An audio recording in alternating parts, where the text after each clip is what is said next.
What's going on, everyone? It's a Tuesday. What's going on? Hope everyone's doing well. It's time to talk about the New York Giants football conversation in reference to the head coach. Of course, Brian Daboll gets shit canned yesterday. Knock, knock. Who's there? Not you. Matt Sims made an interesting suggestion. Spagnuolo for head coach, McDaniel for offensive coordinator. Where did you see the mighty Matt Sims? Where was this at? Was it on Twitter? I actually have to reach out to Matt because we need to have Matt on one last time before the show ends in February.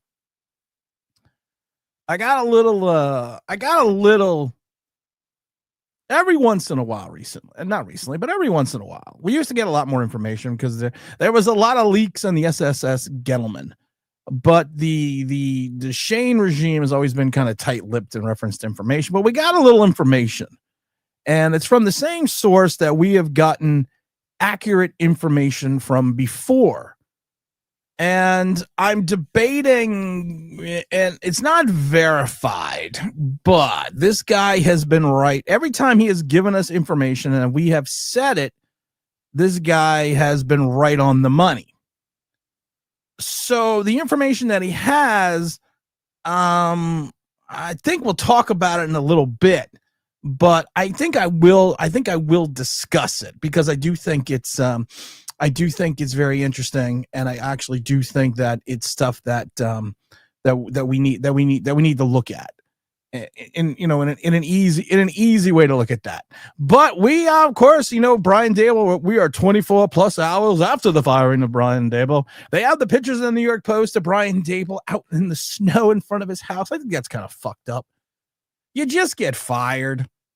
Do you really need to be do you really need to be shown moving about? I mean, I think that's kind of screwed up. I mean, not that I care because, he's part of, you're out there, but I don't know. I just think that's kind of fucked up that you have to go through that. I'm just looking at Rumble. Fuck your sensitivity. The Mad Ramblings of a Gen Xer has been doing very well on Rumble. So if you don't know us, go on Rumble as well. But I want to talk about head coaching situations for the New York Football Giants. And then we're going to get into my Giant news. Strider says, Tim, to hide in the comments after Daboll's firing and sneaking in saying Shane will be involved in the head coaching search. Are you kidding me? I wouldn't trust Joe Shane to buy me clothes. If you've seen his wife's bedazzled outfit, I have 100% agree on that. But who's out there? I saw Carl Banks. I watched part of Carl Banks and Bob Papa's Believe podcast earlier. And Carl Banks brings up the name Matt Patricia. Matt Patricia, of course, is a failed head coach with the Detroit Lions. Good offense. I think good, very good defensive coordinator. Very good in regards to being a motivator. Even though he sucked in Detroit, the team loved him. We're going to talk about Jon Gruden as well, because we all know my affinity to Jon Gruden, but I don't think Jon Gruden's the guy. And let's get into that right now, and we're going to get into the chat. What's up? I'm watching from Blackbird, man. You're not supposed to be watching from class. It's like school in summertime. No class. All right. Well, you should watch from class. Let's start with the mighty Gruden. I have a candidate that I didn't realistically think. There's breaking news. I wish I had a breaking news sound effect, because I got breaking news all over the place. Do I have a breaking news sound effect? Because I got another little tidbit from somebody. Let me see, bookmark. I know I have breaking news sound effects. Here we go, sound effects. We got all this here. Let's see here. Better be Ryan. Breaking news. Here we go. We got to have some sound effects here. Here we go. We have some breaking news that we're going to have to talk about later. We have breaking news from the New York Football Giants organization, and we have some breaking news in reference to potentially a New York Football Giants head coach. But I'm going to get into that second set of breaking news as well. But Jon Gruden, to me, good motivator, great motivator. Players love him. He's not a guy that gets like he's a guy that lets you be a professional. And with this young team, I don't think you need that. I think you need a guy that's going to come in here and kind of crack some skulls. Jon Gruden's always been a guy that has had veteran-laden teams outside of his stop in Oakland. And the stop in Oakland did not work out well. And it did not work out well for a lot of reasons. But if you take a look at Jon Gruden's his entire coaching career, you know, he really came in and made his chops with the Raiders for 4 seasons. He was 8-8, 8-8, 12-4, 10-6. And then, of course, he got traded over to Tampa at 39 years old. We're 12-4, won the Super Bowl, but then went 7-9, 5-11. Those were the Tim years. You know, that was bad. Then he went 11-5. Then he went 4-12, 9-7, 9-7. And then he basically, you know, we know what happened in Tampa. Then 10 years later, this is the thing. Jon Gruden's not like Dick Vermeil. Jon Gruden has had large gaps between his coaching careers. He waited 10 years to get a next job, and then he was 7-9, 8-8, and 3-2. He had a good quarterback at Oakland. Of course, he got hurt, and then they moved to Las Vegas. He just didn't have he just doesn't have the chops in regards to, at times, in my mind, for total team building. If you take a look at his record closely, in 15 years, he was 117 and 112.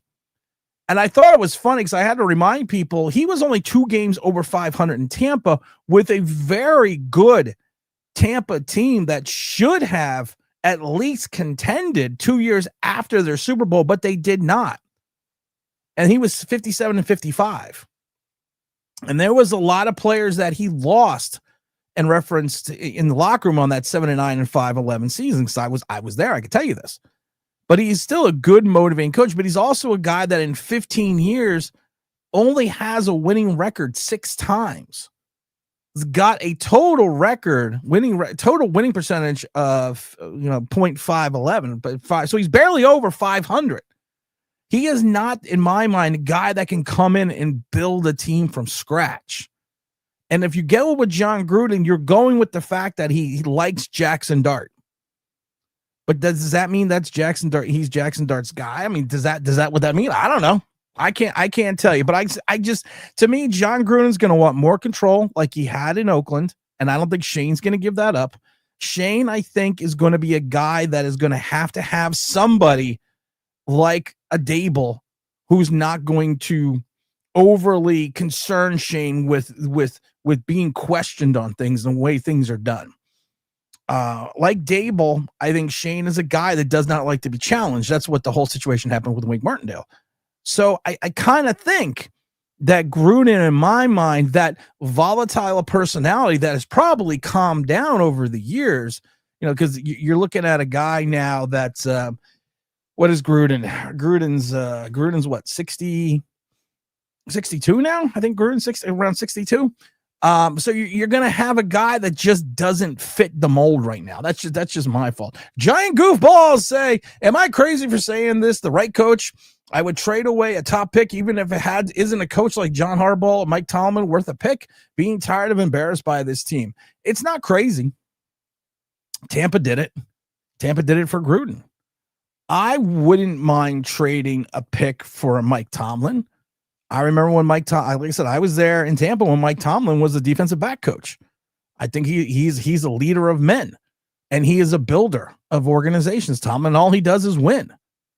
And I know the Pittsburgh fan base is kind of sick of him, but this is a guy in Mike Tomlin that would be a great asset to this team. He knows how to build. Mike Tomlin's gone through enough rebuilds in reference to being how long he has been in Pittsburgh. And sometimes you just kind of wear out your welcome. And it doesn't have to, I mean, Andy Reid did it. Andy Reid did it. And Mike Tomlin's 188 and 110 and 2. Now, if you take a look at his playoff record, I think he's 8 wins and like 11 losses. But Mike Tomlin has never had a losing season. He's 188 and 111 and 2. He's never had a losing season in his career. He's had, in 19 years, he's had 1, 2, 3, 4, 5, 6, 7, 8, 9, 10, 11, 12, 13, 14, 15 seasons over 500 when Gruden has 6. I mean, it's not unprecedented to do it, but I don't think Pittsburgh would do it unless there's an Aaron Rodgers implosion. I mean, I don't see that happening. Crazy question. We're going to give a 2 for 2 for the giant goofballs. Crazy questions. Would you rather have Abdul Carter? Mike Tomlin. I don't even need to read the rest of the question. Mike Tomlin. But I will. That's why I'm saying if it's a proven coach is available, I would gladly give up the first. See, that's a bad thing to say because I think Abdul Carter was the wrong pick. I think that 100%. I've said it a million times that I think there are two players in this draft that I said had busts written all over them. That was Abdul Carter and Travis Hunter.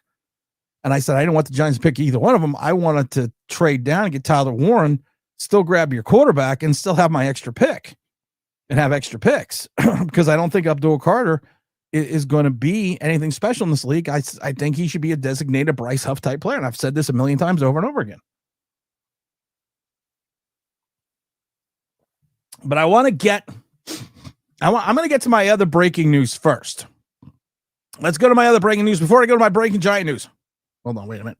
Got to do the breaking news segment. Breaking online Big Blue news. Oh, we have some breaking online Big Blue news here. There's a coach out there that we didn't think might be available, who might be available as we speak or by the end of the season. There is everyone knows I'm a Green Bay Packer fan as well. I don't hide it. I'm a Green Bay Packer owner. I own Green Bay Packer stock. But I was talking to some buddies that work around the Packers. They don't work for the Packers. They work around the Packers. And that's a very ominous thing to say, but if you work in sports, you'll know what that means. They are all saying that potentially Jordan Love could get Matt LaFleur fired. And that Jordan Love, the $55 million a year quarterback who has been putrid the last few weeks and bad losses to the Chiefs, bad losses to the Eagles and the Carolina Panthers, that if he continues down this path, that Green Bay could potentially not move on from the quarterback, but move on from Matt LaFleur. Because right now the Packers sit 5-3-1, third in the NFC North. And like I said, Jordan Love has not been playing well at all. And has not been playing, in my opinion, has not played well all season outside of a few spots here and there. But they are saying that if push came to shove and they miss out on the playoffs, because Green Bay has a defense. Green Bay has a plethora of wide receivers. Green Bay is freaking loaded. But if they miss the playoffs and they have to make a decision between Jordan Love and the likes of Matt LaFleur, they're talking about Matt LaFleur could be gone. And I would, if I were the Giants and Matt LaFleur was gone, I have the Packers 2010 championship DVD. I have a lot of Packer stuff. Besides growing up a Giant fan, we grew up a Packer fan in the South. But they're saying if the push came to shove and they missed the playoffs, Matt LaFleur could be gone in Green Bay. That they would stick with, because they're going to have to, because of the contract of Jordan Love, but they would move on from Matt LaFleur. If that was the case, and I was the Giants, I would be running to Matt LaFleur's house.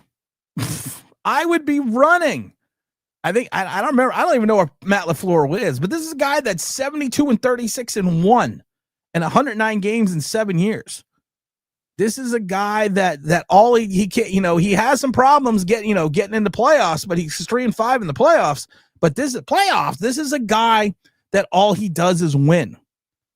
He did it with changes in quarterback. He did it with drama. He did it with injuries. I would run if Matt LaFleur was somewhat of if there was any talk in consideration, I would run to Matt LaFleur. Yeah, I said Travis Hunter was slight of build. He doesn't know how to protect himself on the field, and having him as a dual position player is going to lead to a season-ending injury. I don't know what happened there.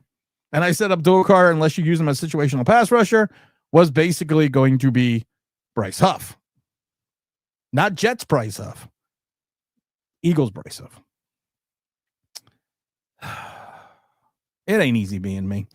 But I want to get to the one segment of breaking giant news that I have. Let's go back to the breaking news. Oh, we have some breaking giant news.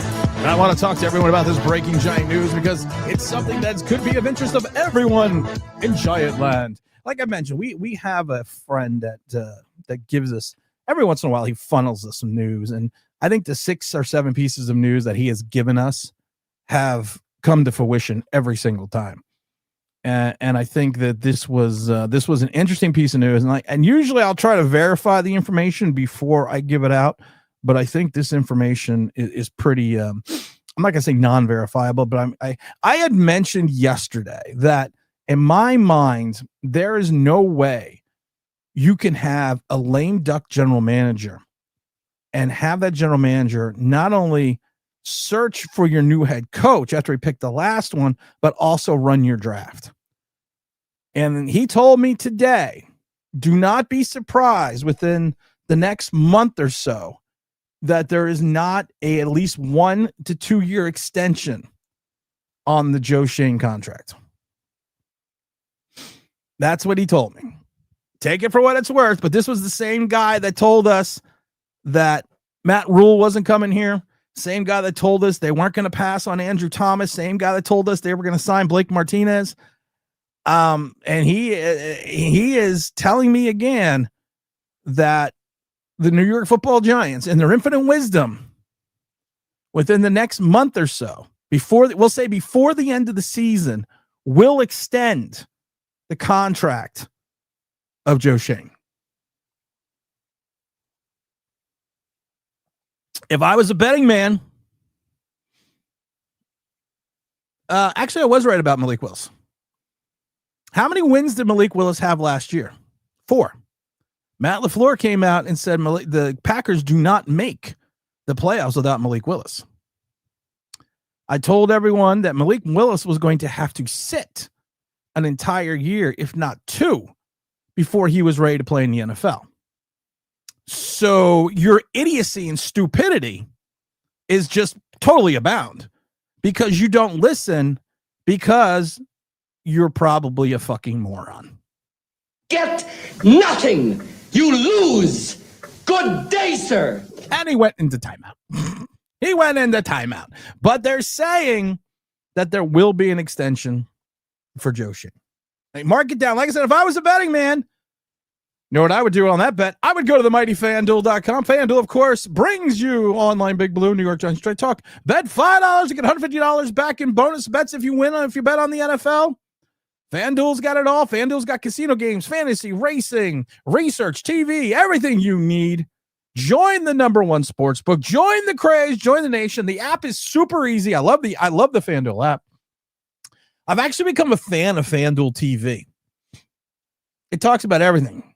Yeah, sports betting. They give you race day stuff. I want to try to get on FanDuel TV. I think that should be my goal before I leave in February, to get on FanDuel TV. But if you're a new player also in the casino games, you know what you get? I'm going to tell you, you get $500 in bonus wins, plus get $1,000 back in cash bonuses for all new players. The sports book right now, if we go to the mighty FanDuel and take a look at the NFL, that's the Super Bowl. Let's go to games here. The FanDuel tells us right now we were 7.5-point dogs at home to the Green Bay Packers. We're still 7.5-point dogs to the Green Bay Packers. I didn't think that line was going to change much, but it didn't. But then again, like I said, go to the mighty FanDuel.com. That's FanDuel.com, #1 sports book in the land, in America. Let's see here. Travis Hunter just received LCL surgery, out for the year. Hype to be the next big thing. 2-way player, never going to happen. Yeah, ask Gordy Lockbaum about that. I'll give you guys a chance to Google Gordy Lockbaum from Holy Cross. Oh, the Packers have a good GM and draft people. Matt is still a good head coach. Oh, I agree with that. But I'm telling you now, this is what I'm hearing from people that work around Titletown, that they will stick with the $55 million quarterback over the head coach. If the quarterback, Jordan Love, continues to regress, which he has. That's all I'm saying. How about them Knicks? We got Knicks tonight, baby. I'm excited about the Knicks tonight. I'm not going to lie. I'm going to be a couple more games at the Garden this year. Going to go out Sunday, Truckosaurus. Make sure you're hitting the like button. Going to be at the Giant game on Sunday. I'm going to be on the field doing the salute to service flag ceremony, so that's always fun. Also going to do a thing after. They have like a thing after the game, an on-field experience thing. I've been on, I always say I'm lucky because I've been on the Giant field at least 60 times going back to the 80s, if not even more than that. Because I had been on the field. I played on the field at the old Meadowlands. That's like playing on fucking concrete. But so make sure that you're hitting the like button. But again, like I said, our information that we are receiving, knock it down, book it. 22 minutes, or what time is it? Is 3:21. And it's sad to say that sometime in the next 30 days, Joe Schoen will get at least a 1 to 2 year extension on his contract. I hate saying it, but I had to say it. Let's see who we got in the comment section, what they think about the coaching search. Because I got a guy. I got a feeling that I got a guy. I got a guy that I'm thinking about right now. Let's see here. Coach Davis says, we would do better with an AI head coach. I don't disagree with that. Whoever we hire will be just as bad as Garrett or worse. The devil you know. Am I right? Jason Garrett was not terrible. If you take a look at the offensive philosophy and you take a look at the way this offense is ranked since Jason Garrett left, Jason Garrett wasn't that bad. Matt Sims again says, we made an interesting suggestion. Steve Spagnuolo for head coach, McDaniels for the offensive coordinator. I don't think those two would jive. Got to go get away from those old and out of football names. That's the only thing I don't like. And like I said, I love Jon Gruden, but I can't see going with a guy again that's been out of the league for not extended period of time, 5 years? When you hit 65 years is a lifetime. Everyone expecting a big name coming needs to temper their expectations. This organization is a hot mess, and no one comes here if there's a better opportunity available. That's the sad part. I gotta bring this up. Stupid giant Twitter post. I gotta bring up a stupid giant Twitter post. We love these from an NJY Crush. Oh, this was a good post. The Giants firing I gotta read this whole post because it's why we're voted the stupidest fan base. The Giants firing Daboll, but keeping Joe Schoen feels bold, but not unprecedented. Lurie's stuck with Howie Roseman through the Reed, Kelly, and Peterson. 3 coaches later, the stability in the front office helps steer Lance Sirianni and go on a Super Bowl run. Here's hoping Joe Schoen's second hire is the right one. Oh, dear Lord. Where to fucking start with that one? I'll read you my reply, and then we'll get it. I'll say, and I wrote, this is why we continue to vote the dumbest fan base. Howie was named GM in 2010. Both Reed and Kelly had final say over their roster. Howie worked in an advisory role and was in charge of college and pro scouting, was also controlling the team's salary cap. Howie didn't gain total control of the roster as official GM in 2016 after being promoted from executive vice president of football operations. Howie's been with the Eagles for 26 years and has been one of the best cap managers and talent evaluators in his entire career. Since 2016, the Eagles have been to 3 Super Bowls, winning 2. Again, learn history, no parallel. If you're going to write something stupid, please do some research. Howie Rosen inherited Andy Reid. Andy Reid got fired because of his son. Jeff Lurie and a contingent with Howie picked Chip Kelly, and Chip Kelly had control over the roster. He had final say over the roster. Howie has been with the Eagles for 26 years in various capacities, including running the salary cap, which he's a fucking genius at. And he finally got complete control of the team in reference to making football decisions in 2016. So he didn't hire Reed. He didn't hire Chip Kelly. He hired Doug Peterson, who won him a Super Bowl, and he hired Sirianni, who won him a Super Bowl. If you're going to be stupid, do it on someone else's watch. Because people use Twitter as information. And when you put out completely the wrong information and don't do what they refer to, and this is going to be new for some giant content creators and some people on Twitter that are giant content creators. It's called Google. GOOGLE.com. Type that in and then type in Howie's name. And then go back and read his career. Look at his entire career before you say something stupid. Because stupid is as stupid does. Everyone hit that like button. I had to get that off my chest. Strider says, Jon Gruden happening. Brian Flores not happening. Still lawsuit. I don't want a Commanders OC or HC candidate. I'm being realistic. I agree with you 100%. Zagatek says, I feel like if I'm a new GM would come, he would want to pick his own quarterback and want his own. Yeah, he would. I agree. Matt Patricia, hell no. Patricia flamed out. Patricia had if you take a job in Cleveland or Detroit in the mid 2000s, yeah, you probably weren't going to have success. So I cannot value Patricia's success on what he did in Detroit because the players loved him. So, I mean, it's I don't know. Let's see here. Amazing. We're going to trust the guy that hired Daboll, who we just fired, to hire the next clown.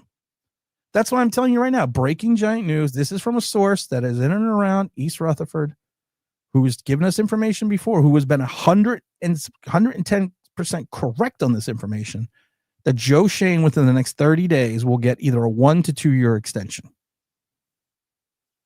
Strider says, good DC, but not enough head coaching experience. Pimp name Slickback says, Tim, there was a bigger argument to keep Gellum in 2021 or Reese in 2015 than it is to bring back Joe Schoen in 2026. This team is lost.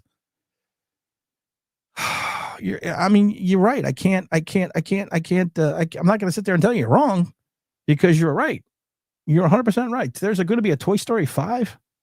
I literally am Homer Simpson. Homer Simpson always does this thing where all of a sudden he just starts looking at different things and looking up different shit. He's like, oh, wait, what is it? What is this saying now? Really? That's what we're going to do now? Okay, make sure you're hitting the like button, guys. Let's see here. Got to show support to the show. Well, I appreciate that. And yes, you do have to show support to the show. Let's see. Slider says, Jon Gruden would get Dart's face and for failing to slide and get concussed. I agree. Let's see here. I like the Packers DC for the HC pair with Shanahan and McVay on the OC tree. I would take McVay, but McVay almost retired 2 years ago. And why would you leave LA to come to the swamp in New York? You really have to believe in Jackson Dart. And I honestly don't believe in Jackson Dart yet. There's just something there that irks me. Something there that bothers me. Let's see here. Mr. Cepeda, what's up? Haven't seen you in a while. Let's see. How likely the Ravens are dumb enough to fire Harbaugh and swept. No, they're not going to fire Harbaugh. That's another one. I don't think they're going to fire him. Let's see. Slider says, oh, yeah, someone suggested Nick Saban from somewhere. I thought that was stupid. No, Nick Saban. I don't want Nick Saban either. Let's see here. Which retread HC would you like the most? Seems like they want experience for the next head coach. They talk about Mike McCarthy. I thought Mike McCarthy, Brian Flores would have been good picks 4 years ago. Now McCarthy's 4 years older. Now Brian Flores is still suing the Giants. And I would think that McCarthy coming in here after the success that he had in Green Bay, and he did have success in Dallas, that he is not going to want to be second fiddle to Joe Schoen in a reference to evaluating talent. Let's see here. Big Nichols. Good to be back, Tim. Missed the live streams, but I've been watching. Do you think Jon Gruden will be cool under? No, I don't think so. That's the other thing with Jon Gruden. I don't think Jon Gruden would, unless he's mellowed, which is always the potential. I don't know if he's mellowed or not. But I do not think Jon Gruden would be good under. Miguel, what's up? Miguel, what's up, Tim? Give me Flores, Wes Phillips, and Minnie. I would love Flores because I think you need a guy to come in here. I think you have a guy that has to come in here and command things. I think you have the guy. In my mind, you have talent. You have some talent on this roster, but you have redundant talent, which is brought in by the general manager. Think about that one for a second. You have redundant talent on this roster. So what I'm thinking is you have to go out there and find a guy that is going to get in the face of some of these players. Because I don't think there's any leadership in the locker room. I've not been in the Giant locker room. I'm just saying this as an outside opinion. I don't think there's any leadership in the locker room. Tomlin has one playoff win since 2000. I agree. 100% right. Let's see. Sean Payton was acquired by the Broncos via trade. Saints gave up a first, second. Yes, but Sean Payton had already retired. But Sean Payton was still under contract. So it wasn't like Sean Payton was the coach. Jon Gruden was the coach of the Raiders when he was traded to Tampa. Let's see here. Johnny Bravo. Herman. I see Pillbars. I think in General Akbar from Star Wars. I also see Sergeant Slaughter, Lowell, Lando, and He-Man. Oh, yeah, there's so much.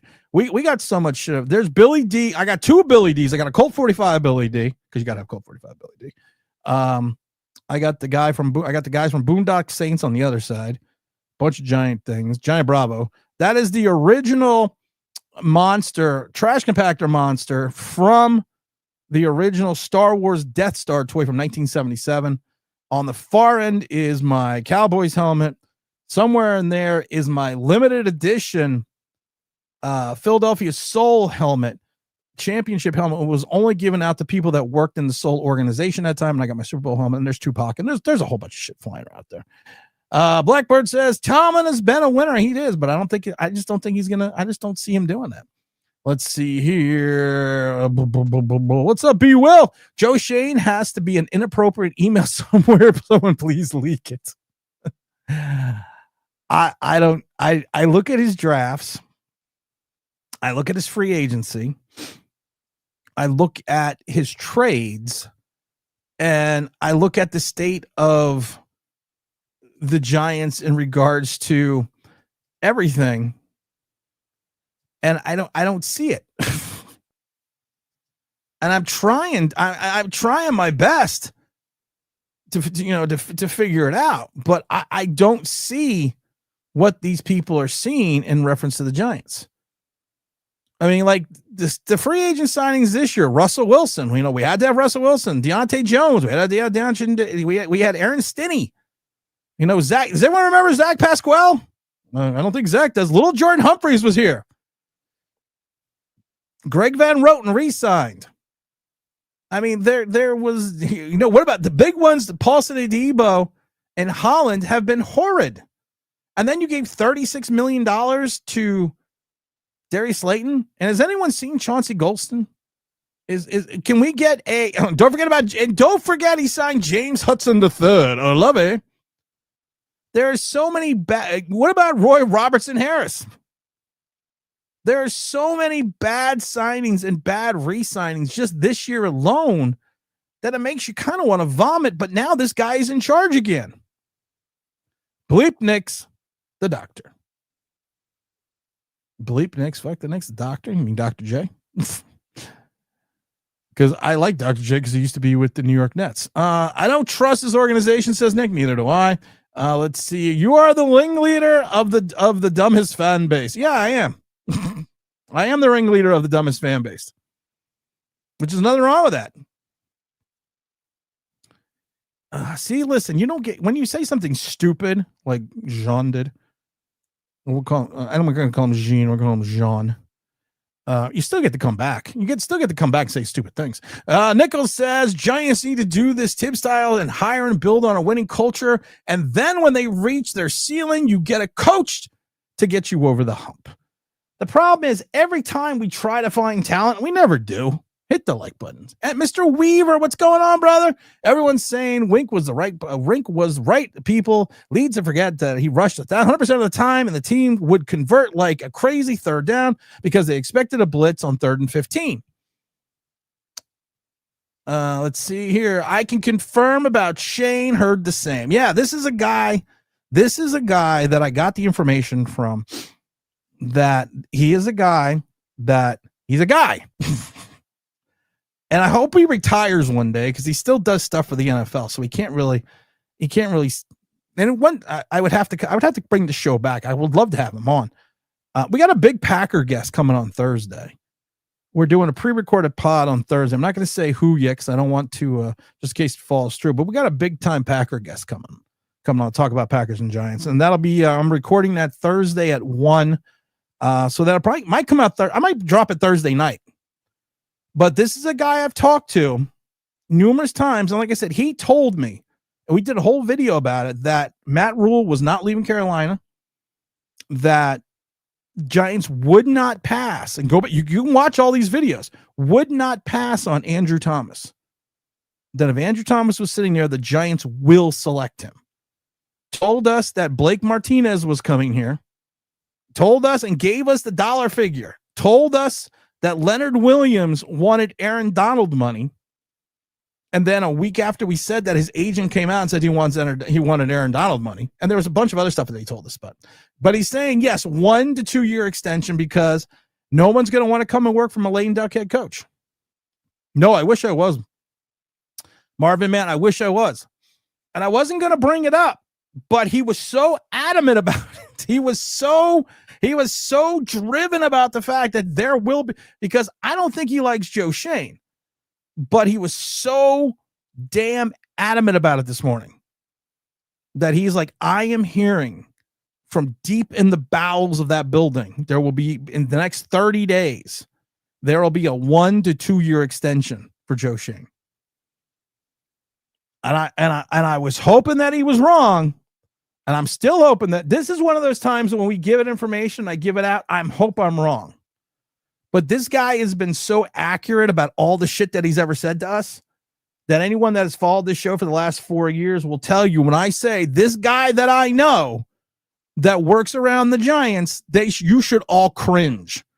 I sent the email this morning. I sent a text message to T. Brad and James Williams about it this morning. And T. Brad was even like, well, was it your little birdie? And I said, yes. He goes, oh, we're fucked. So even T knows. My thoughts on Spags are, I think Spags should be in the Hall of Fame as a defensive coordinator. But like Joe Bugle, who was a phenomenal offensive line coach, a phenomenal offensive coordinator, just was not head coach material. Some people are much better at being coordinators, and there's nothing wrong with that because, like I said, I think Steve Spagnuolo should be in the Hall of Fame as a defensive coordinator. I just don't think he's the guy. I just don't think he has the presence of a head coach. And I don't think he has the ability to be more of the CEO of the organization as a coach. Jon Gruden, to me, would be the perfect CEO. Because he knows he can delegate. I've seen it firsthand. He can delegate. He does not have to be always in the defensive meeting, always in the offensive meeting, always in special teams meeting. He would delegate to his guys. And I kind of think that that's what you need this coach to be. You need a guy that can mentor not just Jackson Dart, because this team is more than Jackson Dart, that he can mentor everyone and allow his support staff and his coordinators and his coaches to do their job. Kareem, brother, what's up, man? I haven't seen you in a while. We're thinking about, Kareem, going out and doing another live in your area in Clifton, New Jersey. I'm going to talk about that later. Let's see here. I'd wager that if Belichick didn't get the UNC job this year, he would strongly be considered by mayors. I don't think so. We fucked over Belichick for Ray Handley. Belichick is not, he is a Giant for life, but we kind of fucked him over a couple times. Fucked him over after the Cleveland job. I don't think he wants to come back here. Mr. Weaver says something tells me it's going to be Flores. I think finally tired of this shit. I don't think it's going to be Flores. He's still suing the Giants. Shane is a snake. I have worked with many people like him. Smile in your face, but they're adoring you the whole time. I don't think Joe Schoen is good at his job. I don't think he's a good Italian evaluator. I don't think he brought in a good support staff. You take a look at the fact that most of the guys that they won with in 2022 were Gettleman guys. He finally got his own draft, as he said it, the following year in 23. And that whole draft class could be gone next year. It's kind of weird. Flores wouldn't come here, regardless of whether the lawsuit is settled or not. That bridge is burnt beyond recognition. I'm trying to blow up bridges too. Eli Manning for head coach. I don't think Eli would come. I don't want Eli. Tomlin went up against Brady and Bill B. He did. Like I said, I don't think unless they want to have a fundamental change in Pittsburgh, the Roonies. I don't see that happening. I don't see them getting rid of Tomlin yet. I do find the Matt LaFleur story interesting because, like I said, these are guys that work around Titletown, and they said the same thing, that if Jordan Love does not continue to progress and he starts to regress, and they miss the playoffs, because Green Bay is a loaded team. This should be a playoff Super Bowl title contender team, that they will dump LaFleur over the $55 million quarterback. And if that was the case, if I was Giants, I would wait. Because if you would have waited a week, we wouldn't have Shane Bowen. Also, Daboll was bad, but Schoen to me is the one that needs to go. Your chief can be bad, but you also the person doing the ingredients. Your chef could be bad, actually, because ingredients. Yeah, we said that before. Joe Schoen is the guy that goes out and gets the ingredients. The only problem is he is getting ingredients that are rancid, and he's giving them to the chef and saying, "Hey, cook with these." And then we're still surprised that the chef gave everyone food poisoning. It just, I don't know. Skyline, hey everyone, I think I see Shane Bowen, level HC coming in thanks to Shane's ego. Shane Bowen's not getting fired yet. Everyone's got to stop with the Shane Bowen getting fired thing. You took your offensive coordinator, moved him to the head coach, which means the offensive coordinator is still probably going to call the head coach is still going to probably call the plays as the OC, but you're going to have someone come in and install the game plan as the OC. So you're going to have a new head coach, potentially a new OC. You're not going to then get rid of your defensive coordinator. I shouldn't say the Giants might, but he's here. It's Tuesday. He's not going anywhere. Who's coming to work for him? Chuck Daboll under the bus. Hey, we got Ray McLeod. You're right. You're right. Solidarity Camp. What's up? This is Michael Jackson. Bad. Who's bad? You ain't bad. You ain't nothing. That was one of the funniest things to this day. You're not bad. You're not bad. You ain't nothing. And then I was like, your butt is mine. If Matt LaFleur were to go to the Giants, could he bring Malik Willis with him? No, he wouldn't have to. You evidently have a quarterback in Jackson Dart. I'm going to tell you this right now, guys. I want to break the news to people that hate Malik Willis. He's getting paid next year. He's 26 years old. He's 4-0 as a starter in Green Bay. He showed that he can not only run, but throw. And he showed he can win. And there is already talk and speculation in Wisconsin that he's not coming back, that he's going to get a big time contract somewhere and be a starter somewhere in 2026. I'm just saying. So we have established the source is a guy. Yes, he is a guy. You said Amon Green. Oh yeah, I did say Amon. Yeah, Amon Green's supposed to be on Thursday. He already screwed us over once. I forgot I said that. But he was confirmed. He is confirmed now for a pre-recorded interview on Thursday. Green Bay Packer running back legend Amon Green. He had a huge game against the Giants. We are going to will it. He will be on. The link has been set. The time has been set. He will be on for a 20-minute interview, which I will drop that night on Thursday, like 5 o'clock Thursday night. Mike McCarthy seems to, what happened there? Mike McCarthy seems to be a decent choice until Shane is gone. That's the other thing. If you're, and again, this is why I kind of believe the extension story is true. If you're a head coach like Mike McCarthy, the only reason you would take this job is if you had the thought process that Joe Shane would be fired in a year and you were going to step in as the general manager. Sources Mara. Yes, it is, John. And first of all, we've told this story and it's actually been confirmed. In the building, you must refer to him as Mr. John Mara. If you are a support person, as Mr. John Mara. And I laugh because the person we got that one from works for the Giants still and told us that. That's what I love. That's what I love about being me. People get drunk at a bar before a wedding, and then they turn out to be someone that works for the Giants. I'm not going to say in what capacity. And then all of a sudden, it just, and I told him, because Big Al can confirm this, I told the guy, I am a giant podcaster. And he still just started rambling shit off. He's the one that told us the entire Wink Martindale firing story. Joe Shane is the one who always preaching the operational cap space. Of course, Joe Shane stole operational cap space from this guy. Because how many times did I say that before Joe Shane came out one day? My favorite thing is when Joe Shane called Tommy DeVito Danny DeVito. The source is Galvin's computer guy. Hey, listen, he'd be a good source. He'd be a good source. Great, we can draft KT3. Why not? Goofball says he's not wrong at all. They love Shane. They are apparently easily fooled. Anyone that works for the Giants can be easily fooled. They're like, hold on. Got your nose. They'll be like, oh my God. That's John Mara. Oh my God, he's got my nose. What am I going to fucking do? I can't breathe. I'm going to die. Kareem says the roster was built, doesn't warrant an extension. You keep drafting the same position defensively. You have 3 defensive ends who are exactly the same. Same build, same style of play, same tendencies.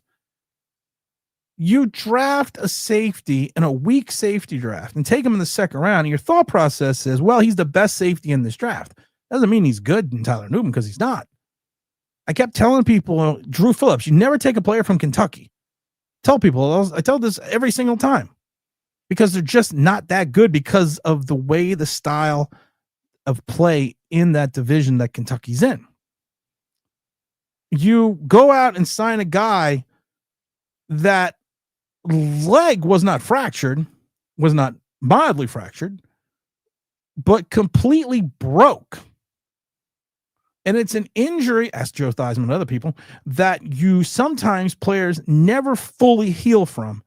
And the rest of the league didn't even have Paulson Adebo in their top 5 free agent corners.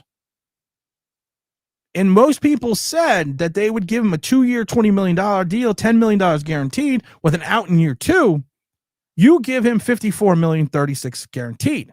You go out and let Xavier McKinney and Julian Love leave, because at one point in time, you had Yusef Corker, who is from Kentucky. And then you go out and spend all this money on Holland, who had arguably one of the worst seasons in 2024 safety has ever had, and seen a massive regression from his Pro Bowl days in one season, and you're shocked that he's not good. You give Paris Campbell money, and Paris Campbell even came out after he left the Giants. The only reason that he came to the Giants was the fact that they offered him a contract no one else did.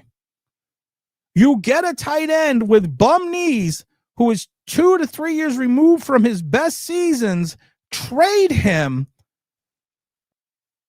and then all of a sudden you're shocked that he doesn't want to play.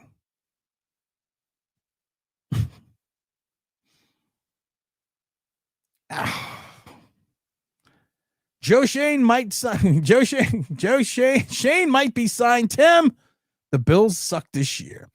I don't think the Bills suck this year. Do you have any idea of why Carl Banks is not in coaching? Carl Banks came on the show a few months back, and he talked about that. I wish I could find the clip. He talked about that. He talked about the fact that he thought about coaching, but it just wasn't. And he had been offered jobs for coaching. I'm not going to put words in his mouth, We'll have to go back. I'll go back and you know what? It's the Carl Banks video right on the front page somewhere in there. If you do if you go through the transcript, just type Carl Banks coaching, and then you could find out that why Carl Banks did. Alex, I don't want to speak for Carl. I got family in Passaic. I might make it out this time, Tim. OG knockout, you better. Exactly. Joe Shane teams have gotten worse. They have. They didn't trade for Parsons to miss the playoffs. They didn't. Green Bay, like I said, I'm telling you, this Matt LaFleur thing could have wheels. Joe's goofball says Joe Shane getting the groceries like a procurement specialist for McDonald's. Yeah, there's not much, not much to do. Joe Shane says from J Sports Cars is like a used car salesman con man. He is a con man. Damn, my grammar is terrible today. My bad, Tim. No worries, brother. No worries, brother. Listen, you know what the worst thing is? I can read through the grammar. That's why I love when people go to me, well, you don't always read the comment. Well, sometimes I'm reading through the grammar and the spelling and everything else because I understand when you're trying to type shit on the fly. It's not easy. So I can read through that. Houston Texans legend, Amon Green. Yes, Amon Green. We're not going to talk about the Houston Texans legend.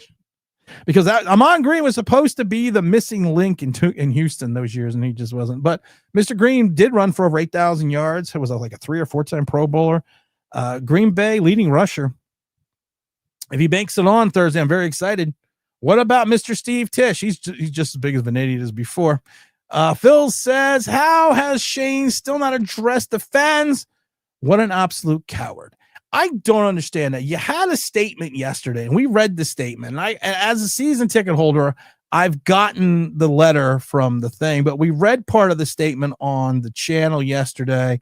And it says, Joe Shea remains in position as general manager and will lead the search for a new head coach. We feel that Joe has assembled a good young nucleus of talent, and we look forward to the development, said Mara. Unfortunately, the results over the last 3 years have not been what we have wanted. We take full responsibilities for those results and look forward to the kind of success our fans expect.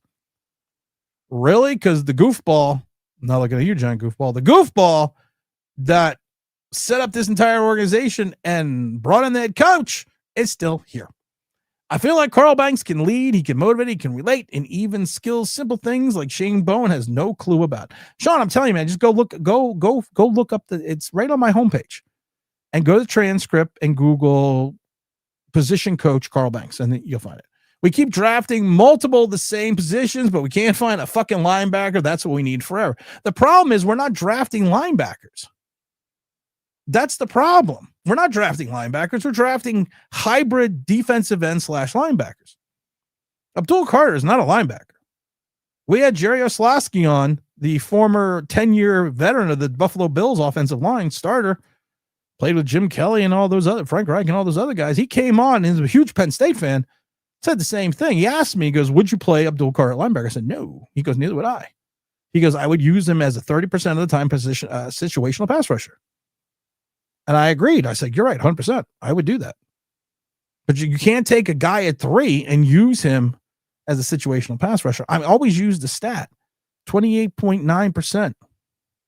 That was his and that was Abdul Carter's missed tackle percentage his last year as a starting off the ball linebacker. So he missed 28% of his tackles. He's a guy that got switched at a necessity in Penn State because they lost a guy in the first round. They lost the defensive end in the first round and the third round. That is his big season. Holland has been seen as much as Simmons while he was here. Oh, that's not a good one. Sean says exactly. Shane is the main rotten ingredient in the whole shit show. I've said it before. We are a shit show floating in a sea of diarrhea. And Joe Shane is the guy that is leading this whole thing. But Joe Shane gets to stay. How lucky are we that Joe Shane gets to stay and run this organization into the ground another year? This is why I'm retiring, guys. This is why I'm retiring. I'm trying to do some more live streams. Going to try to do some more giveaways and stuff before I leave in February. We've already picked the official date, but I might have to move the official date. The official date was going to be February 9th. I'm thinking of moving it to a Thursday. I'm thinking of moving it. The final show is going to be February 12th. Thinking February 12th is a good day. It's a Thursday night. We'll probably do it like around 7 o'clock. Do the last big shindig, and then the channel will literally go black. I got it all figured out. It's going to be really fucking cool. When we leave, it's going to be fucking awesome. What's going to happen to the channel? You're going to be like, whoa. I'll be like, yeah. Let's see here. Todd says, but you can still catch me on Fuck Your Sensitivity, the Mad Ramblings of a Gen Xer. Heck, let's see here. The asshole players are the ones who want no part of this world. I agree. Hey, Giant Goofballs. Hey, this is not a goofball. He's not one of us. Coach T, damn good linebacker coming out of Georgia. I thought it was funny. Quay Walker from Green Bay was available. And they did not pick up Quay Walker's 5th-year option. So it would have been a rental. And I kept saying, take Kayvon Thibodeau, throw in a pick, go get Quay Walker and Romeo Doubs, because they're both coming off they're going to both come off their contracts. They're both I think they're both second-round picks. And no, I'm sorry, Quay is a first-round pick, Doubs is a second-round pick.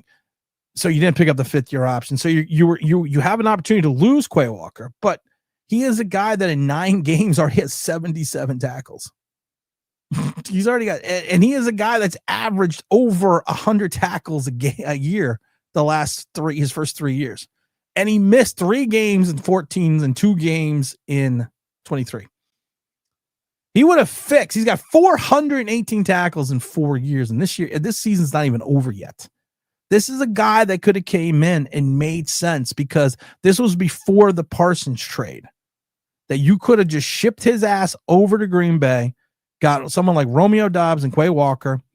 You have a controllable 5th-year option on Kayvon Thibodeau, which the Packers would have loved. And you could have had 2 quality guys that could have been your second wide receiver and a linebacker that we have not seen since Blake Martinez. First-year Blake Martinez. But no, the Giants are like, no, we don't need to do shit like that. We'll just let those assholes overpay for Parsons. We'll show them. Yes, goofballs, I am retiring. This is my last year. This is it. February, whatever we're going to make today is going to be my last podcast. Still going to be doing Fuck Your Sensitivity, the Mad Ramblings of a Gen Xer, because that's been doing well. Still going to do Knicks Unleashed, because that's been doing well. It's just time to move on and do other things. And it's time to just no longer do giant content. Neil Hyatt, 2 Shane guys begged to be traded this year. He gets to keep picking. And don't forget, we don't have that third rounder this year either. I thought it was interesting. Like I said, we just didn't make any. We don't make any moves. You could have traded Julian Love, could have traded Xavier McKinney, could have traded Saquon Barkley. You did trade Leonard Williams, king of the almost sack, who actually went to Seattle and had 2 better seasons than Dexter Lawrence. You could have done things that could progressively have made the team better by building through the draft and getting assets. But then people always point this out to me, and I think it's very apropos. Do you really want Shane to have additional draft picks? Look at what he's done with his draft. Go back to the Kayvon Thibodeau, Evan Neal draft. And then you have people that want to give Kayvon Thibodeau an $86 million extension after he has like 2.5 sacks and 11 tackles. You guys want to extend Wan'Dale Robinson? Wan'Dale Robinson's biggest game was against the worst defense I have seen in Dallas in years. And people are like, well, he's got 53 receptions for 602 yards. Yeah, because he's also the only wide receiver, but he's been targeted 79 times already. His catch percentage, his catch ratio is 41. That means he only catches the ball 41% of the time when thrown to him. And this is the guy that you want to send downfield who gets lost in the sauce. Anytime, there's so many times we send Wan'Dale Robinson deep that all of a sudden no one can find him. Smurfette is still looking for him. This is a guy whose best game of the year was in week 2 And then I love this because it's then after that 142 yards, 26, 14, 30, 84, 48, 46, 62. And I love it because his targets are 12, 11, 11, 10. So it's a guy you're targeting, but he's only, I don't know. I'm done. This is goofballs. That's why I'm done. Maybe with the new head coach, we will see even more motion. That's great because I remember, does everyone remember the problem with our offense was we didn't have enough motion. You can't fool the defense if you don't have motion. As a former player, as a former graduate assistant, someone who worked in both the NFL and the Arena Football League, I can tell you this. Motion usually isn't used to fool the defense because defenses aren't fooled by motion because they usually just follow their man. Motion is used to put a certain player in a proper position or a better position to exploit a mismatch or find a seam. So using motion, and I love this because this was great, using motion as a way to fool the defense. We're not fooling the defense because there's no motion.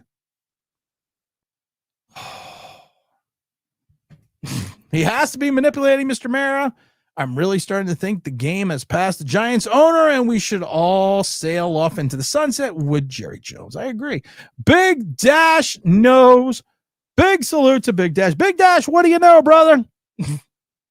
How are you doing, my friend? Hope all is well. One day I'm going to stay up late so I can be on your show. Hey, brother. Just wanted to say I'm driving from Florida to North Carolina. I just found your show and I'm really grateful, man. Thank you. This is a great show and I'm going to subscribe. Well, Sean, thank you. I'm glad you're subscribing. Why didn't you subscribe before you started driving?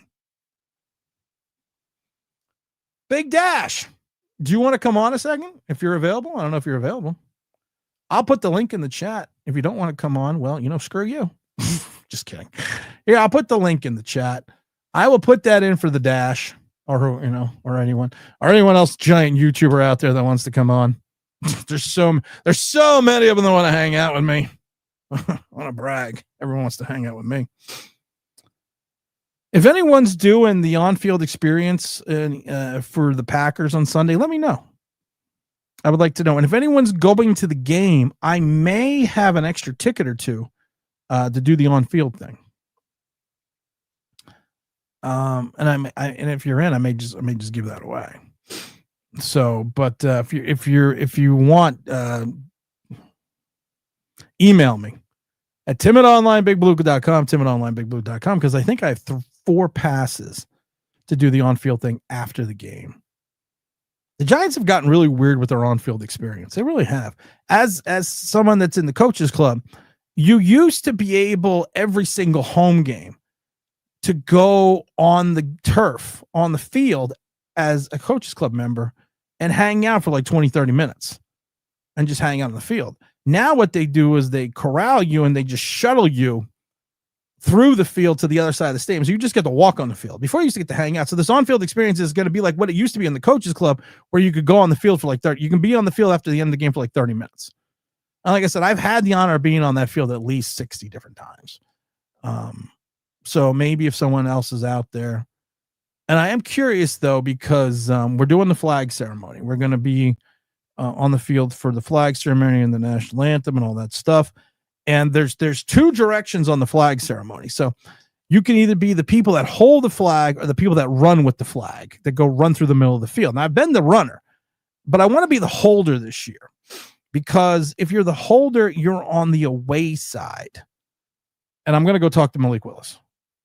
I'm going to wear my Malik Willis jersey and I'm going to go talk to him. I talked to Sam Howell the same way. I had a conversation with Sam Howell until the NFL yelled at me. I got yelled at by the NFL again. I'm always getting yelled at by the NFL. Fuck the NFL. You're not allowed to talk. Evidently, you're not allowed to talk to people on the field. Yeah, okay, I'm not allowed to talk to people. Someone's standing there, I want to have a conversation when I'm not supposed to be able to fucking talk to people. I'm going to talk to you. Or maybe they got mad because I forgot to do the flag and I was standing on the side. I don't know. I don't know. They got problems. Dobb was a day 3 steal for the Green Bay Packers. He was. And with all the wide receivers the Packers have, before the season, they were willing to trade Dobbs and Quay Walker. Imagine I would have given them Kayvon Thibodeau, a 4th and a 7th. And I know it's a 1-year rental for both of them. But I would have the hope that I could re-sign them because they're immensely talented. Nope. Nope. We don't do shit like that. That's fucked up. Yo, Big Dash in the house. J Sports Card said, fire Shane Bowen and bring back Perry Fuel. Perry Fuel in the NASCAR. People need to stop with the people. Drew from the Goofballs. I didn't invite you. Oh, I see how it is. You said I didn't invite him, so we're not going to have Drew on. Fuck Drew. Just you said any Giants YouTuber, and I felt bad. You looked lonely. You're like, anybody, please come on. No, I don't like people. I know better. You shouldn't. No, I don't like people. Ask anyone that really knows me. I don't like people. You like if people. I could live in a bunker. Listen, okay. I've built a bar in my basement. I have a movie room. I have a Wawa in my house, an actual Wawa supermarket with coffee machine and coffee machine, signs, everything. I got a Wawa in my house. I have a refrigerator full of steaks from a farm. I never have to leave my house, and I never have to talk to anybody. And I live on about 15 acres of land, but it's still not enough. I'm still too close to people. Unless they're in your circle. I know better. Unless you're in the circle. Yes. If you're in the circle. If you're the guy at point blank, you have a very small circle, but the people in your circle, you give the shirt off your back to. I know better. And the people that are in the circle know and understand that if you're in the circle, the only way you can come into the circle is someone has to leave. I have to throw somebody out. And I've already picked who I'm throwing out this next time. Uh-oh. So, not saying anything, James. So the Giants fire the fat one. I like the fat Daboll. Obzentic Daboll, I don't like. But they fire Brian Daboll. 7-2, 2-5, this is people of what they all forget. 7-2, 2-5-1 the second half of that season. Then 6-11, 3-14, 2-8. This is a guy that won with Gettleman's roster. Joe Shane's first big signings were Dexter Lawrence, Andrew Thomas, Saquon Barkley, Daniel Jones. And all of a sudden now, Shane's first draft class, which was technically his first draft class, which was 23, because he'll tell you that's when I first had all my guys. I had my scouting department. That entire draft class next year may not even be in this building. You missed on Kayvon Thibodeau. You whiffed on Evan Neal. You had 12 picks your first season. There may be 3 guys out of that draft. And the big draft last year, which was phenomenal, Drew Phillips sucks, who I kept telling people he makes all the tackles, but he can't fucking cover, who's giving up about 70% completion percentage for over 400 yards. Kept telling people just because Tyler Nubin was the best safety in the draft doesn't mean he was going to be a good safety because he was slow as shit. Broke the cardinal rule of all safeties, never let anyone get behind you. And you have all these other misses, but Joe Shane gets to stay. Explain it to me. I wish I could. I honestly think that there's an excitement of certain things in the Giants. I don't think it's necessarily legit excitement that should be there, but we're easily fooled as well, same as John Mara is. If you look at what's on this team and what excites people, you got Jackson Dart excites people. Let's be frank, we've been starving for a quarterback that excites us for how many years? I haven't seen enough sample size for me to have a full opinion on him yet. Here's my opinion on Jackson Dart right now. I'm not excited about him yet. He is basically running per Brian Daboll, the Old Miss offense. The most of his plays are him running around with his legs. It's high school football. It's literally backyard football. After they go off the script, and people don't understand this, after they go after the script, the first 14, 15 plays, Jackson Dart doesn't have any yards until like 8 minutes in the fourth quarter when the other team is doing prevent. There's a big chunk in the middle of the game that he does nothing. And we don't get to see this guy throw the ball. We've shown these charts before. You take a look at him. Majority of his throws are between -3 and 10 yards. Once he goes after that 10-yard marker, he was 3 for 7 and I think 4 for 8. And that was the Saints game. This was 2 weeks ago. Again, everything is within that -2 to 10-yard range. And as soon as you start getting over that, we don't see anything. This is a guy that is running and they even tell you over and over again, he is running what he is comfortable with doing, which was what they did with Lane Kiffin at Ole Miss, which was give him half the field, a short pass, and the second option to be to run. So I can't tell anyone anyway whatsoever if Jackson Dart's a good quarterback because they're playing high school football right now. Yeah. No, I mean, definitely, that's what I'm saying. My jury's still out for me on Dart. I think he has a chance to be legit, which is enough to get me at least partially excited because I didn't really believe that very often. He said. You know, you go beyond that, people are excited about the running back situation because of Scadaboo. We have no clue what the hell Scadaboo's going to be when he gets back. Let's be honest with that. That's a massive injury. I don't think people recognize what they did. Basically rebuilt his whole ankle. Well, that's the thing. When you have emergency surgery, it's because you have a protruding bone, which means it's not fractured. It's a complete break. And I don't think people comprehend the fact because I broke my forearm and I remember the bone sticking out. Yeah, they rushed me. In this case, the whole ankle joint was open, and that was the problem. Because if the ankle joint is open, and I don't know the name of the infection, if somebody knows it, or if you know, feel free to let me know. But there's an infection specifically that can get into joints when they're open, and if it gets in, there's no way to fix it. Like it's like a life-threatening thing, like you're going to lose a leg to stop the spread kind of situation. So that's why they did it so quickly. And here's the other thing about Jackson Dart, not to pick on Jackson Dart. Let's be honest. He threw Malik Neighbors into an injury. It was a free play. You put the ball 4 yards ahead of Malik Neighbors, it's either a touchdown or it's just going to go out of bounds. He threw it 4 yards short, which Malik had to stop, turn, contort. You can literally see him tear his ACL in the air. Had nothing to do with the turf. And then he throws that ball ahead of Cam Scadaboo and not behind him. There's nothing in regards to a hip drop tackle that's going to cause that type of injury, but he threw the ball to the inside instead of throwing it to the outside of Cam Scadaboo. Those are rookie mistakes, and these are the things rookies do to your star players. We watched it with Daniel Jones when his rookie season. He threw Saquon Barkley into the ankle injury, where Saquon Barkley tried to literally stop and come backwards for an errant pass and was out for 4 weeks, and then he tried to come back in that game in the rain against the Cardinals, which the Giants lost because I was there. Yeah, and this is what I'm saying. There's so many things that we're excited about too early. Yeah. You know, I mean, the pass rush, people are excited about the pass rush right now. We can't even use the damn pass rush because we have a quarterback that doesn't know how to use it. Not to mention, as you said, you got overflow on the same exact type of talent there at that point, which I think the right defensive coordinator can scheme something with that. I do think that still. But we don't have the right defensive my thing is this. In Tennessee, Shane Bowen rushed 4.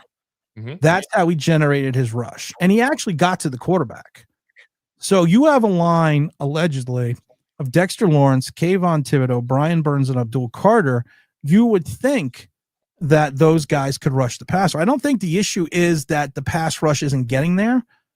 I think the issue is the teams are running 37 times against the Giants for 270 yards. I mean, why would you, like I said, the Mac Jones game, Mac Jones was 14 for 14 going into the second half. It was literally almost like they were like, the 49ers were like, oh shit, you know what?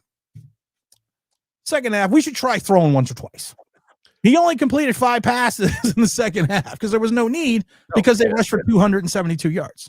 I said that actually at halftime in the Bears game. It's one of the thoughts I gave out on X when I gave out some thoughts in the first half. I said, God damn, if this Bears team figures it out and starts running the ball, we're screwed.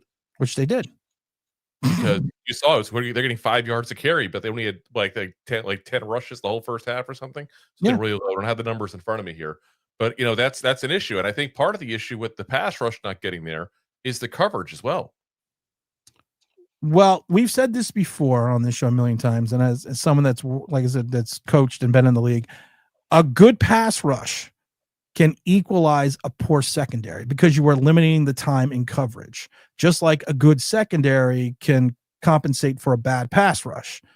The problem is, I think that the Giants have both bad, because to me, and I've said this before about Abdul Carter, I said Abdul Carter, Travis Hunter to me, both had bust written all over them, because Abdul Carter, as an off the ball linebacker, people like to compare him to Parsons. It's like, well, if you take a look at Michael Parsons' first freshman year at Penn State, he had 81 tackles and led the team in tackles and didn't even start a game. Abdul Carter had 2 seasons that didn't even equal 1 season of Parsons as an off the ball linebacker, and his missed tackle percentage was 28.9%. Yep. So he's missing almost 28% of every time he's on the field, the tackles, in reference to being there. And he only moved to necessity. And I keep telling people, and everyone's like, he had 24 tackles for losses. No. College stats are different. College stats, and I talked to someone that actually stats for Penn State, and they will tell you tackles for losses are inclusive of sacks. Mm-hmm. So he had 12 sacks. So he had 12 tackles for losses. He didn't have 24 because it's inclusive of those 12 tackles for stats. So, but, and like I said, to me, your speed in the NFL can be equalized. It's not like you're going up against, Southern Georgia, who the guy at left tackle is working at Progressive. So it's a little different. About him overall with the health issues too, because he got the 2 injuries going into the draft as well. I mean, so far he's been healthy this year. That was a big concern of ours. We had said in the draft coverage we did that I wouldn't touch him. I didn't think he was the right move to go with. I actually was very intrigued by Mason Graham. Mason Graham hasn't played well in Cleveland. I know. I'm still curious to see what he pulls into, though. I mean, I thought with Myles Garrett, I thought he would do a little bit better. Yeah. I mean, so far, but we'll see. I mean, it takes a little time for the guys to develop. You know how it is. You got to give it a year or 2 before you really know. No, I don't. I'm gone in February. I don't give anyone any time now. Everyone sucks. That's your mantra in general. That should That's be like here's my problem. This is what I get pissed off with people when they're like, "You're always negative." I've been doing this for 4 years. Tell me what was positive. Yeah. I mean, you want me to be positive? It's like, all right, I've been doing this for 4 fucking years. Let me know what was positive, and I will be positive about it. Oh, we get blasted for the same thing, and I'm woke because we just give our opinion, same as you. Give the opinion, and it doesn't have to be positive. It doesn't have to be, sunshine and rainbows, because and lollipops and happy things. If everything was going great, we wouldn't have the record. Right. We wouldn't. Thank you. We wouldn't be 20, 40-1 under Brian Daboll. Yeah. You know what I mean? Like we would if we had a great team, a well-run team, we'd be in the playoffs. I mean, look at right now. We got the 4 losses where we're up by 10 points or more. Right.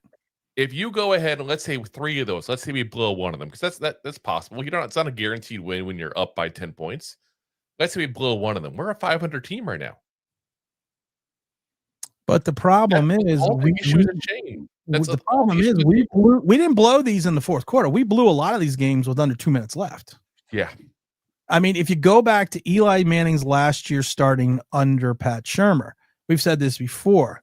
Pat Shurmur literally could have made the playoffs that year, because 5 times during that season, Eli Manning brought the Giants back and gave them the lead with under 2 minutes left, and they lost 4 of those games. Now, one of them was on the record-setting Graham Gano field goal, but you still lost 4 out of those 5 games, which would have put you at 9 wins. Mm-hmm. So, I mean, like I said, I don't disagree with firing Shane Bowen. I never liked Shane Bowen. I've never liked him since he was in Tennessee. But I think people need to get realistic that they're not going to fire him right now. You've just promoted your OC to head coach, which means you're going to have a new OC or quasi OC, and you were going to bring in, you're not going to fire your defensive coordinator. And then the question is, are you going to bring in Andre Patterson, who has no experience as a defensive coordinator? Mark Manuel. That'd be my pick if they made the move. Here's the problem: is we're assuming that somebody wants the job on the staff. Well, you're not gonna say no. You never know. How many times you offered a job in the NFL? Well, that's up to you. Exactly. So you got to be picky about which jobs you take, though, too. Because good example. I was making a good salary at a good job, and then Tampa offered me a job making less money, and I took the Tampa job. I left my job and took the Tampa job to work in Tampa. I had a great job making large amounts of money, and I took a job that I knew that I wasn't going to make any money because I thought, when would I ever get this opportunity again? Now, in hindsight, it was probably a mistake. I probably should, because they did go 7-9 and then 6-10. So hindsight was probably wrong. I look at it this way as well, is that you only get so many chances to get to move up in the NFL, and you're right on that. But at the same point, if you move up in the wrong spot and you don't succeed because of it, you get that label. Lion says, hold on, shut up a second. Lion said, this is why I have so many friends. Lion said, just found y'all stream. Well, Lion, I appreciate it. Hope you're going to subscribe. Let's see here. Lion says, Tim, do you think Bowen is gone at the end of the season? Yes, I do think I think he's going to get fired the moment after. Big Dash says, I missed the beginning of the show. Are you against Gruden? I'll give my opinion again for Dash, but what is your opinion on Jon? Everyone knows I have an affinity for Jon Gruden. So I'm biased. But what is your opinion on Mr. Gruden? So to have a full opinion on him, I'd actually have to kind of feel like I had to sit down and know the guy because of the stuff in those emails. But just from the Giants' perspective here, there's no way in hell the Giants would want that kind of strong personality. He's also, I think, been away a little bit too long as well. Well, he was away 10 years before he took the job with the Raiders. I get it, but he wasn't even there that long necessarily either. So 4.5 seasons. With the Raiders the second time? Yeah. He got fired, I think he got fired in his fourth year. I thought he was when they were 3-2. Second year. No. He was in Oakland 2 years. I know that. I think he was in Vegas 1 year, and then he got fired, I believe, in his fourth season. Because they were 3-2 when he got fired. Okay, yep, you're right. I was thinking shorter. You know what I think? I think I was splitting. Drew, when am I fucking wrong? Often you just never admit it. Well, that's one thing that's not true. I always admit when I'm wrong. The problem is it's just not that often. Yeah, but go ahead. To me, I look at him as a guy that he's not going to put up with some of the stuff the Giants do, which I actually like, but I think the Giants would hate. Oh, I love Jon Gruden, but Jon Gruden, 15 years, only has a winning season 6 times. Jon Gruden has, of all the success he had in Tampa, he's only 2 games over 500. Yeah. He is not a guy, and I know this, my opinion, he is not a guy that is good at cultivating a team, and that kind of showed in Oakland. He is a guy that if you have a ready-made defense and team like he did in Tampa when he got traded, he is successful. But then the problem is his personality is abrasive, so then it kind of wears thin, which is why that's why they had such a big turnover those 2 years after the Super Bowl win. But I think he would be the wrong fit for this team because, like I said, I don't think the Giants would deal with the Gruden. Maybe he's mellowed. He's 62, 64. I think he's somewhere at 62 or 64 years old now. I don't remember. But he's mellowed. Maybe he's mellowed. I don't know. But I don't think they're going to deal with that crap. Now, the biggest thing about the emails, we've talked about this. I've talked about this a million times. That's just the culture of the NFL. I've said this before. If you go back to when I was in the NFL in the early 2000s and you went in locker rooms, it would make Marines blush because that's like we've said before, that's mountain talk. We're having mountain talk. You disparage people's mothers, you call people things that you probably shouldn't. That's just a culture of the NFL locker room because it is a violent, manly sport. And to my point with Gruden is I always thought he was just a sacrificial lamb because I can tell you coaches that you would never think would use such vulgarity, use that in an NFL locker room because that's why the NFL locker room used to be such a sequestered place. Because if you ever knew what went on there and what was actually said, you would probably be like, yikes. I don't know about this place. Oh, yeah. But that, and like, I work in the auto repair industry. I'm used to hearing all kinds of, there's a reason that the door is closed at all times to the shop. Exactly. And nobody's back there. It's not for safety purposes. It's not for that sign that says, only authorized personnel only, safety issues. No. So I thought he was just the scapegoat for the NFL, but that is, and I don't know if it's changed, but that was just the culture of the NFL, and Gruden is an old timer. the only thing with him that is that some of the things he said cross that line even of what you might say behind closed No. doors. For me personally. No. I thought what he said was tame. Being a Marine family, we have a vocabulary here that is very colorful. And going into the NFL locker rooms in the early 2000s, even I was like, whoa, this is a little bit different. And people could have been offended by it. And I understand that 100%. But that's just the language and the culture of the most violent sport in the world. That's like I said, may have changed. I don't know. But that's just the way it was. And especially the early 2000s was a little different in regards to what people got offended by. So I think that Gruden was just an old time guy who was just saying what he normally says. Most people don't think the fact that you're putting it in writing. Yeah, that's a dumb move right there. I mean, I guess he figured he's buddies with Bruce Allen. That wasn't to come out, but yeah, like I said, to me, there's certain things I'm not gonna. Yeah. Yeah, I agree with Todd here. He definitely was 60,000 plus emails, and he was the only one saying inappropriate things. I mean, it's like I said, I'm not going to sit there and be offended by what he said, but I'm also not going to sit there and say what he said was right. But like I said, if you understand the time and the culture and the way the NFL I can tell you. Can't tell the story, but I can tell a story about the 1991 Giants in reference to a locker room story that I heard. And let's just put it this way. That makes what Gruden say look totally tame. And so the thing is, to your point, are you going to want to have that baggage in a different culture that it was in the early 2000s? It's also New York culture. Like, I feel like there's certain areas that would not look at, you know what I mean? Like, it's a little bit more of a issue in New York specifically. Say you're saying, Drew, facts, us grease monkeys have a particular language amongst coworkers and for vehicles that we're working on. Yes. Oh, I agree with that. I have a friend that is a Ford mechanic. He works for a Ford dealership, and I always joke because he tells me some of the things that goes on in the back. And I'm like, I always like, do you guys even work? So, but yeah, what about Frank Reich? Are we saying is an OC? Because please tell me not a head coach. I'm assuming that he means head coach. I'm good. Frank Reich to me, he was not a terrible head coach.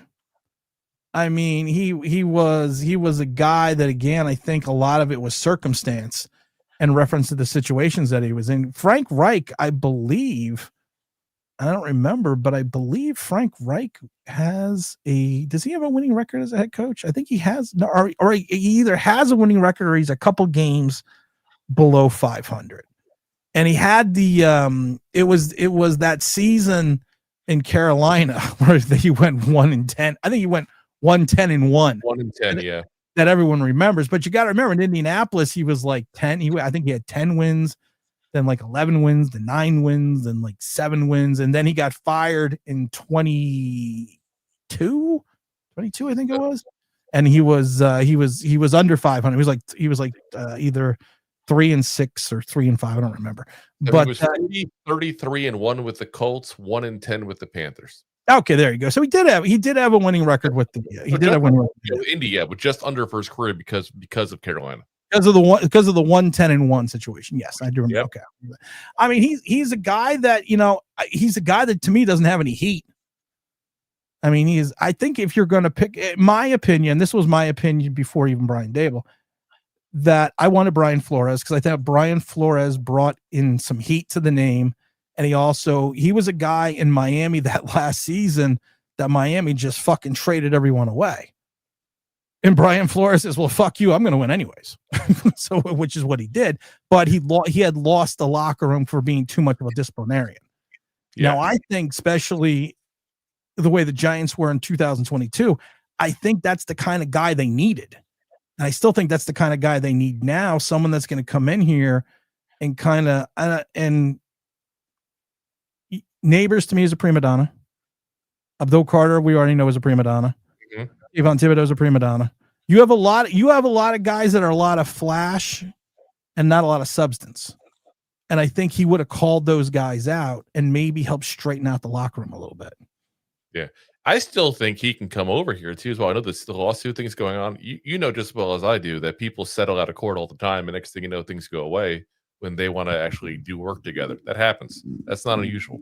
Yeah, how much is anger on his part over the accusations. It's unusual when you call someone racist and then the lawsuit goes away, then you go back to work, because then it looks like you're not standing by your convictions. And oh yeah, but Brian Flores looks like that. Brian Flores seems to be, from what I've seen in Miami and Minnesota, he seems to be that guy that's very conviction driven. So I can't see him dismissing the lawsuit just to take a job at the Giants.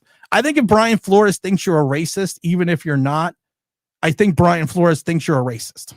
Yeah.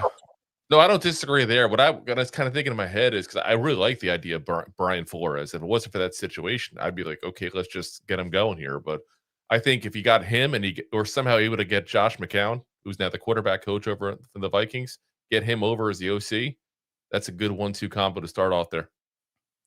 Sorry, off topic. What's okay, Massey? Massey, all super chat. All super chats good. The chill shots with Philadelphia. Sorry about topics, but you both agree Sirianni's going for it on 4th down to ice. You know what, Sirianni? I live in Pennsylvania, and it's not my fault, because it's not my fault. This is where I live. Acres in Jersey. People be near you. You can't deal with people. I know that. You could, but then you get charged at the wazoo with property taxes. I don't agree with it because of the way that Green Bay's offense was producing outside of that last drive in the 4th quarter. I understood it, but do I agree with it? No, but it reminds me of a guy that used to be the coach over in Washington that would do these things, Riverboat Ron. And sometimes it didn't work out in Washington for Riverboat Rivera, but especially one of the times against the Giants, it backfired on him, and I still send him a Christmas card every year. But it literally, I understand the fact that if you're going to do it, and then stand by your convictions. And Nick Sirianni's that kind of guy too, that he stands by his mistakes. And if it worked, then he's a fucking genius. It didn't work, but they still won the game. Yeah, I mean, I hate to say it as a Giants fan, but the Eagles have done very well under Sirianni. I'm not going to sit there and judge too much on individual balls like that. It's kind of hard to pick on a guy that's gone to 2 Super Bowls and won one of them. I mean, it may hurt me a little here, but it is what it is. It hurts me a lot because like I said, we are literally surrounded everywhere I go by fucking Eagle fans. That's the advantage of living in Tampa Bay. There's no Buck fans at all, so therefore, there are plenty of Buck fans in Tampa Bay. Only when Brady was playing. All right, there's tons of Buck fans. There's tons of them. Tons of them. I know tons of Buck fans. You can't disparage the Bucks. You know what Buck fans remind me of? Remember, like when Parcells was there in Testaverde with the Jets, and all of a sudden the Jets did good, like for a little while, and then Sanchez had his back-to-back years, and like Jets fans and Jets jerseys came out of nowhere all of a sudden. It's like they just dusted them out of their closet and started popping on those jerseys. That's the way Buck fans are. When they win, all of a sudden you see them. The second the Bucks are bad again, gone. But isn't that every team? I still see Giants gear when I go up to Jersey. You must be in the wrong places. Because I got family in Jersey, and they're afraid to put on Giant gear. I still see them, and hell, I wear my stuff here, even in Florida here. I don't care. And I do see people actually here in Tampa Bay wearing Giants gear too. You live in Florida, so I know you're not that smart. Whoa, damn. I lived in Florida for years. I know. Same neck of the woods. I'm in Clearwater, so but I mainly was in Tampa too. I mean, Tampa and Miami. So it's like 40 here today, so it doesn't feel like I'm in Florida right now. It's like 28 here today. Okay, and it fucking snowed. I don't want to hear about it's 40 degrees in Tampa when it's 28 and it's snowed here. The field, the wind just whips through it. So we have all these dogs, and I got to take the dogs out. And of course, these motherfuckers, one is a Bernese Mountain Dog. He loves the cold. Yeah. So I'm free. I'm wearing shorts and a jacket, and this motherfucker's out there deciding, hey, you know what? It's really nice out here. I think I want to. I think I want to stay out here a little bit longer. Let's see here. Big Dash said settlement plus a bag of money. I just don't see him doing it. Brian, I would love Brian Flores, but like I said, I just do not see Brian Flores saying, you know what? I call them a racist. I think they're a racist organization. I sued them. Everyone's got a price. Everyone's got a price. It's gonna have to. He right. It's gonna have to be a lot more than that. The Jagzag says Giants will trade Mike Tomlin. Giants will trade for Mike Tomlin since Steeler fans hate him. I would love to get Mike Tomlin. All Mike Tomlin does is what I ever had with Tomlin is the whole tripping incident years ago. I do hold a grudge on that because that was really classless. Yeah, but as a coach, you can't complain with the results to a certain degree. I mean, he really hasn't had a quarterback the whole time there in Pittsburgh since Roethlisberger left. You know. Yeah, I mean he's done it with mirrors in Pittsburgh without Roethlisberger. I mean literally with. I mean when you got Kenny Pickett at one point in time, you just started and Mason Rudolph.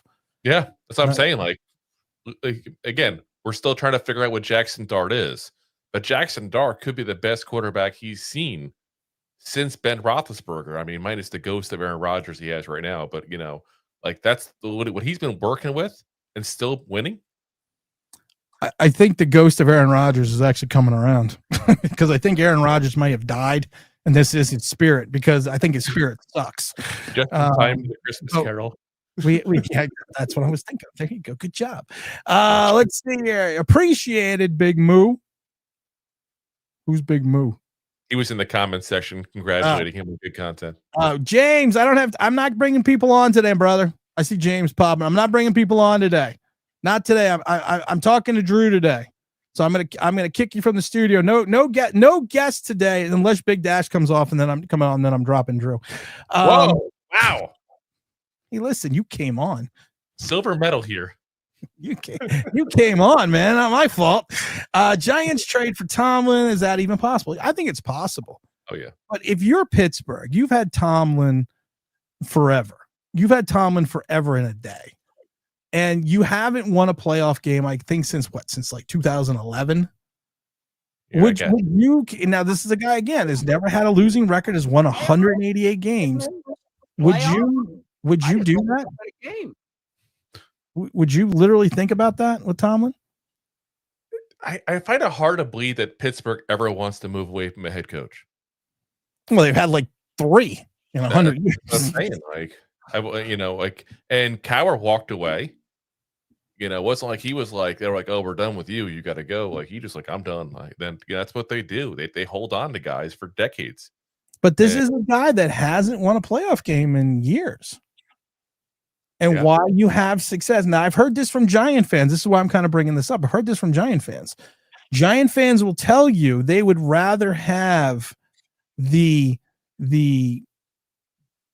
dearth between playoff appearances, but still have a Super Bowl than have all these years of success. And you got to play it better, though. What's that? Playoffs? Don't talk about it. Playoffs? You kidding me? Playoffs? When you're a professional on the Believe Network, you get an instant 365 system soundboard. But do you have all hail the New York Giants? No, I don't have that, but let's see here. Here we go, just for you. What is it, you period? There you go. Sorry. But could you think about? I mean, would you think about it if the Giants came to you, and you brought up a good point earlier about you don't know what these first round picks are because we haven't really hit on any of them in a while outside of Neighbors and maybe Dart, but we don't know yet. But would you take a first round pick and send it over to Pittsburgh for someone like Mike Tomlin? So the interesting part about that is what's going on at Pittsburgh overall. Like they're talking about it right now, having to beg Aaron Rodgers to come back into the year because they have no quarterback. Would they want to get their quarterback, get a new coach in, kind of start a whole new, regime, so to speak, and a whole new era in Pittsburgh in one shot? That's the intriguing part of it, I think, on that end. You go ahead and give them the top 5. If you guys do that, man, it's unfair. It's my quarterback, man. But how long have they been looking for a quarterback in Pittsburgh? since Ben retired. I There mean, you go. all fairness, how long Since have we been looking for a quarterback since Eli retired? I mean, Eli that's retired. what happens. They don't grow on trees unless you're the Packers. Well, Jordan Love, the jury's out on him right now. Tree rots eventually. Yeah. But yeah, it's true. our tree rotted and died. And they still haven't taken it out because Maris Stetner are going, I think it could still grow because I heard about this tree in Brooklyn. But you also got to keep in mind there's also the family history with the Giants and Steelers. Like, is that also come into play as well? I mean, obviously the Rooneys and Maris are really married to each other. But see, that's what I was thinking of. That if there was to be a trade, that wouldn't be two organizations that I would be shocked because of the intertwinement of the relationship, because of the founding of the NFL, that those would be two teams that I would think could possibly go out and make a trade like that. Huge. I mean, they got the connections that they're interested, obviously, to talk to her in 2 seconds at any family function. I mean, there's a reason there's an actress literally named Rooney Mara. That is, Tim, what would be your ideal coaching staff, HC, OC, and DC? I'm going to go Vince Lombardi, 86 Bill Belichick, and I'm going to go you know what the thing is, I don't have an ideal coaching staff because and I'm not saying that I can't give you my opinion on it, but to me the head coach is the one constant, because the head coach is going to bring in the guys that he can work with. So I don't know if let's say I pick Jon Gruden. I can't tell you if Jon Gruden can work with Josh McDaniel. You know, I can't tell you if he can work with Matt Patricia, excuse me. Can't tell you that. So it would have to be the personality of the head coach. I mean, my ideal head coach is going to have experience, is going to have some cachet to his name, and is going to have the ability, but it's not going to happen with Joe Schoen, to have his hand in the development and building of the team. Because I think what happened was, and I always go back to Hard Knocks, the gift that keeps on giving, you know, first day with Shane Bowen in the building, staff meeting, everyone's there. They have this on film. Everyone's in the building. Joe Schoen says to Shane Bowen, what do you need to be successful? 2 linebackers and a defensive end. What about Brian Burns? You're not listening to what the guy literally just fucking said. I need 2 linebackers and a defensive end. I don't need another defensive end that's a carbon copy of Kayvon Thibodeau. So I don't know if what head coach is going to come in is going to have the ability to challenge. It was like when we talked about Howie Rosen. We talked about it because I did our stupid giant Twitter post about the person who said that, you know, Howie had 3 coaches and this. No, Howie didn't have 3 coaches. Howie inherited Reed, Jeff Lurie and him, and a contingency hired Kelly. And technically Howie Rosen did not become the GM until 2016. That is literally what happened. Forced on him. Yeah, and he had him forced on him. But Howie, and this is the thing, people forget, he had the moniker GM in 2010, but Reed and both Kelly had final decisions on the roster, which means he had to do what Chip Kelly said, which is why they moved him after Chip Kelly to the executive vice president of football operations. And then he didn't get re-promoted to GM till 16, and then he goes to 3 Super Bowls in 2 years. But he managed the cap, he did free agency, he did the scouting, he did all that before being the GM. So, but then Howie comes in and gets a guy like Sirianni, who was his pick, who he knew he could work with, and they had the same thought process and idea of how to build a roster. And I think the biggest issue with Shane and Daboll was, and I've said this before, this is a cut and paste roster. It's a cut and paste roster of names. It's not talent. And I think what Shane is doing is giving the pieces to Daboll that just don't fit together. Not saying Daboll's a good coach. I'm just saying I don't think they ever had a cohesive idea of what the roster should be. Now, I wasn't a Daboll guy to begin with. This is part of my problem with Daboll, to be honest, is I can't get past my initial thoughts on him. You know, I looked at his resume and said, okay, well, he succeeded with Josh Allen. But what did he do in Miami? What did he do in Cleveland? What did he do in Kansas City? He got fired every stop outside of Buffalo, and he got fired by his mentor. Yeah. And he, outside of college, which I always love because they talk about Jalen Hurts and all these other people, which Lane Kiffin was part of that staff as well. So then you can say, oh, maybe it was Lane Kiffin. But you're right. That's what I said, the same thing. He's never done anything outside of Buffalo. And then he leaves Buffalo. And then 3 years later, all of a sudden, Josh Allen just starts getting better and wins his first MVP after Daboll's gone. And he wasn't even just like fired for not being great at those other stops. He was fired for being horrendous. He like the 31st, 32nd ranked offense in every single one of those stops. That's how bad it was. I'm not ignoring the chat, guys, when I'm talking to a guest. We don't get a lot of guests. We don't get, well, that's a lie. We get guests. Having Amon Green on Thursday. We get Houston Texans legend Amon Green on. But I want to get to these questions. Dennis Green won games, went deep into the playoffs every year with Minnesota, but was never won a Super Bowl. They parted ways. They did have a pretty good quarterback and a wide receiver, though. Yeah, but what did Dennis Green do in Arizona? Let's see. I love to see a defensive coach like Tomlin in New York. Flores was supposed to be hired as head coach. I agree. Todd says didn't they draft Will Howard? Yeah, they did draft Will Howard. Yeah, they did. You get the chance to get a top 5 pick and get a pick of whatever quarterback you want in this draft. You take that and keep Will Howard to make him the new backup. Yeah, Will Howard. Will Howard. I love Will Howard. Put Rooney in charge. Yeah, why don't you? Do you think, and I already know my opinion. I've said this before. I think of this like the Knicks and James Dolan. James Dolan had his hand in the cookie jar for years with the Knicks. And then he finally stepped back and said, I'm turning over everything to Phil Jackson. I'm not going to do anything basketball related. Now, Phil Jackson sunk the ship, but to James Dolan's credit, he went back and got Leon Rose. And now the Knicks are where they are 6 years later. But he stepped away. Wellington Mara, after the miracle of the Meadowlands, I was there.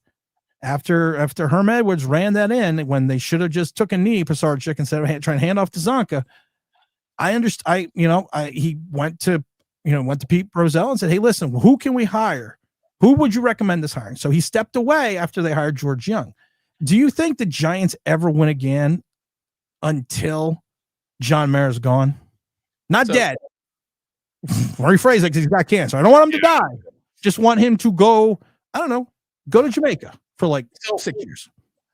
It's an interesting analogy you give there. I actually used to work for James Dolan too as well. So I've met the man before. He's actually a really nice guy to me. I know other people have issues with him. A lot of people said he's really nice. Yeah, he's been very nice. Gabe was very nice to his employees as well.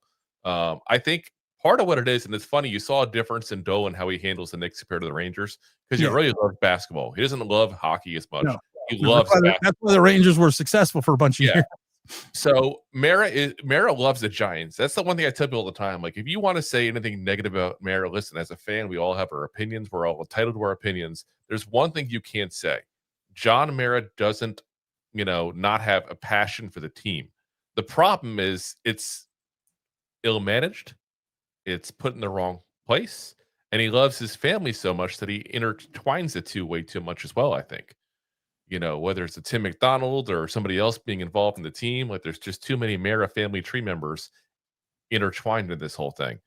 And I think there's a loyalty he has that is the problem as well. Guys like Ronnie Barnes that have been around for half a century now at this point.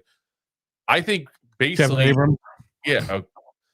By the way, Kevin Abrams also talked to the guy a couple of times too. Very nice guy as well. But yeah, again, he's been around for multiple regimes. You got to clean house at some point. And I think the biggest issue is that we need somebody to come in like a football czar, so to speak, and truly say, you have full power over everything with the team itself. We'll take care of the business side. You handle the team. But that's what they do. That's what they do with Tisch. Maras are in charge. This is in their contract, or was in their contract into the sale. Maras were in charge of everything football operations. Tisch is involved on the business end. That's always been their 50-50 agreement. It is, and that's why Tisch. You only hear about Tisch when shit hits the fan. Let's be honest. That's when Tisch all of a sudden shows up, because he either can't take it anymore or it has to be forced into saying something, basically, like what he did with the Daboll firing yesterday. Yeah. Are you surprised? I'm actually shocked by this. Are you surprised that there has not been any type of? It's Tuesday. You just hired a new head coach. Technically, there's been no press conference. There's been nothing. I mean, it's silence out of that building. What I think is really cowardly and a bad way to start this whole thing off is that Joe Shane's not going to be available until the bye week. Yeah. Like you said, they fired a coach. And what you're going to do is you're going to make I think it's tomorrow is the press conference. Yes. If I remember, okay, making sure I remember correctly, with Kafka. And you're going to his first thing as a head coach in the public is going to be having to speak and talk about Daboll being fired. His mentor being, what about Doug Peterson? No Doug Peterson. Yeah. Doug Peterson, I think Doug Peterson was, to me, he was a moment coach.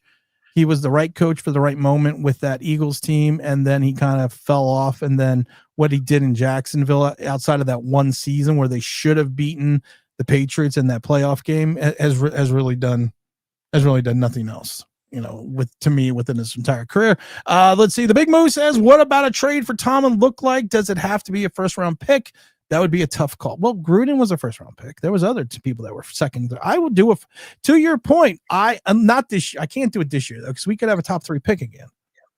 Why is that a tough call, though? If you're telling me right now that you – and I know you're not a big fan of Carter, but if you could trade Abdul Carter right now and get Mike Tomlin, you would do it in a heartbeat. And here's the thing though with that. That's a bad example because there's two other players that do exactly the same thing Abdul Carter does. Yeah. I mean, if you would neighbors for Mike Tomlin. See, I would. No. See, I could not trade a generation allegedly because we'll have to see when he comes back from his injury because he also is a guy that we don't know the severity of the injury. He just had a surgery 2 weeks ago. But if a guy is a generational wide receiver, now I know a diva wide receiver does not usually make a team better in the playoffs, but he is a cornerstone piece of this organization, especially if you're bringing in a young quarterback. It was the fiasco of trading Odell Beckham because you didn't want him to butt heads or overshadow your rookie quarterback in Daniel Jones. That makes zero sense to me. If the guy is good, and you're bringing in a rookie quarterback, he needs someone to throw to. Just don't he also made the Cardinals into bashing Eli in public. That was his problem. Yeah, but Eli's Eli. Eli don't fucking care. Eli doesn't care. But again, the loyalty factor with Mara. You're right. Zach says, should the Giants shut down Dart the rest of the season and play Russ or Winston? No, because I need a full understanding. Or I'm never going to get a full understanding, but I got to see what Jackson Dart is. And I have to see Jackson Dart in an NFL offense because Vic Fangio showed the league the way. And what happened last week was he broke containment. But if you do what Vic Fangio did, you keep him contained, you keep him in the pocket. You don't have to sack him.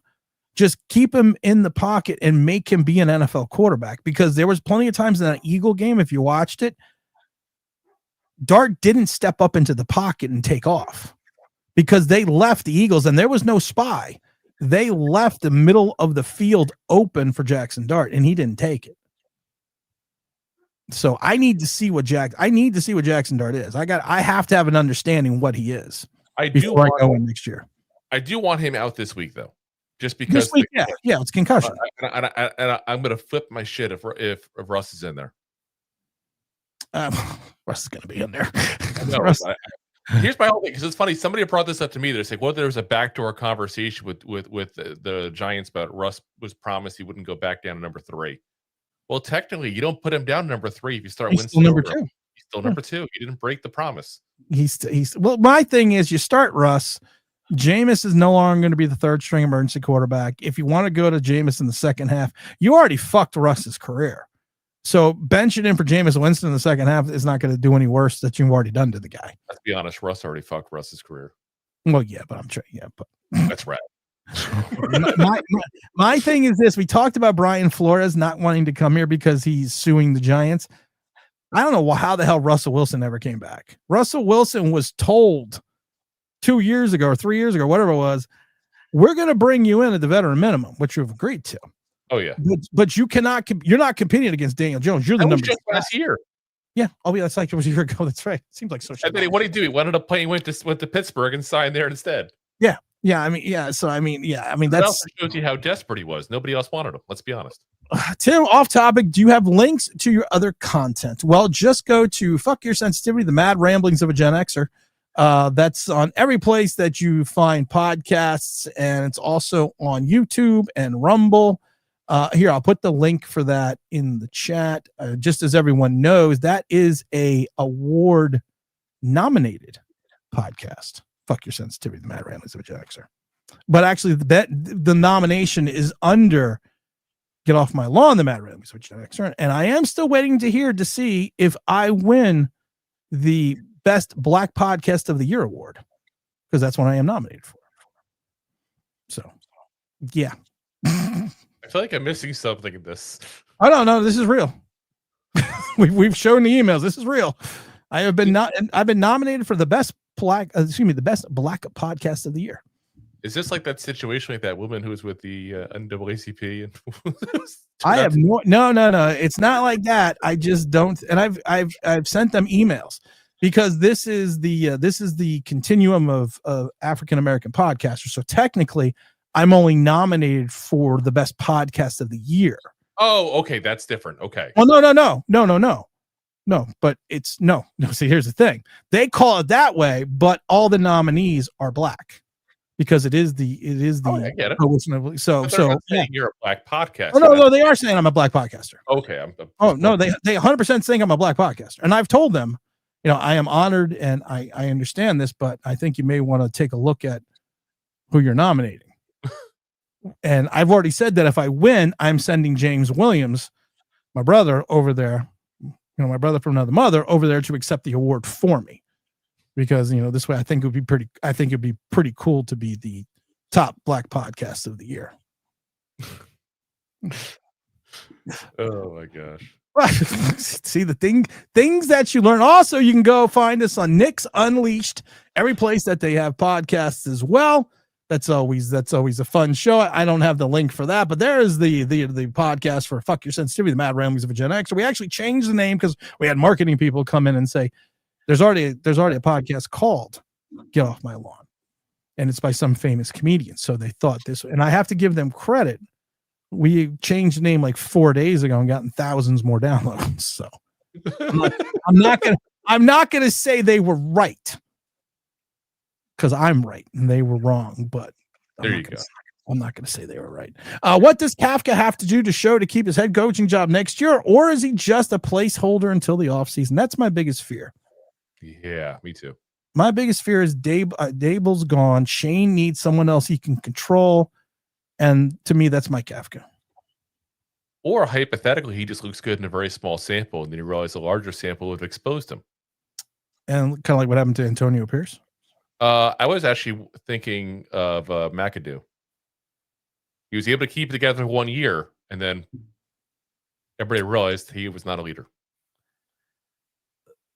The McAdoo situation after the collapsing Green Bay, I do think was definitely on him, but he got fired because he was the sacrificial lamb because of Eli Manning.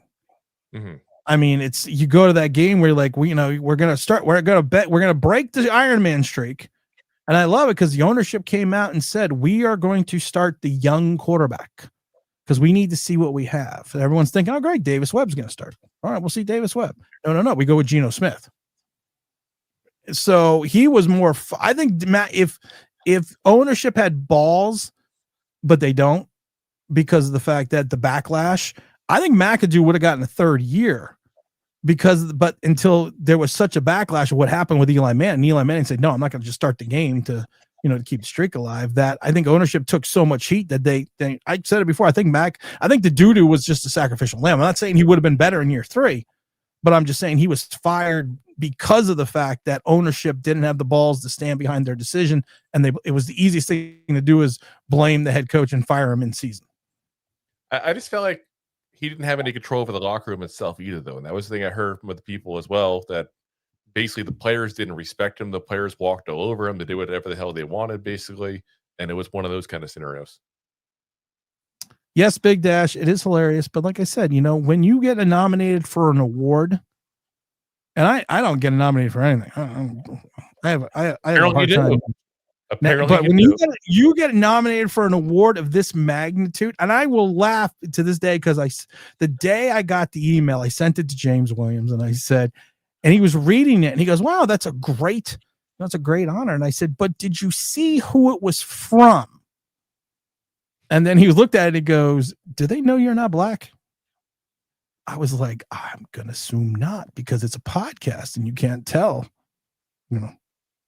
I guess you can't tell on the podcast. So, but I told him, I told James I want to send a picture like doing this. I don't think anybody's hearing your voice saying that's a black man. you want to laugh. That's actually not true. Oh my God. I did the, because also my affinity for hip hop and understanding, because I grew up in, I grew up and lived in a very diverse area. So, my ability to quote break into Electric Boogaloo and all my knowledge of hip hop and my, going back to the early days and everything else. So when I first started doing the show, I never, of course, was on camera. So it wasn't a year until after I started doing the show that I did a live stream. It took me a year before I said, "Yeah, I'll do a live stream." Yeah. And then, I loved it because James Williams was one of the people, and he was like, I came on and James put it in the chat. He goes, "I just assumed you were black." he's like, and I love it to this day. We still talk about it. He goes, "I thought you were just fucking with people."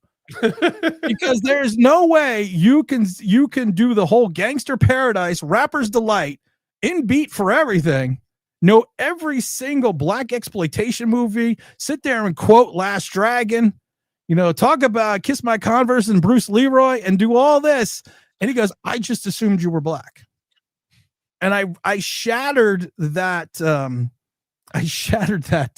that window, we'll say, when I did my very first live stream.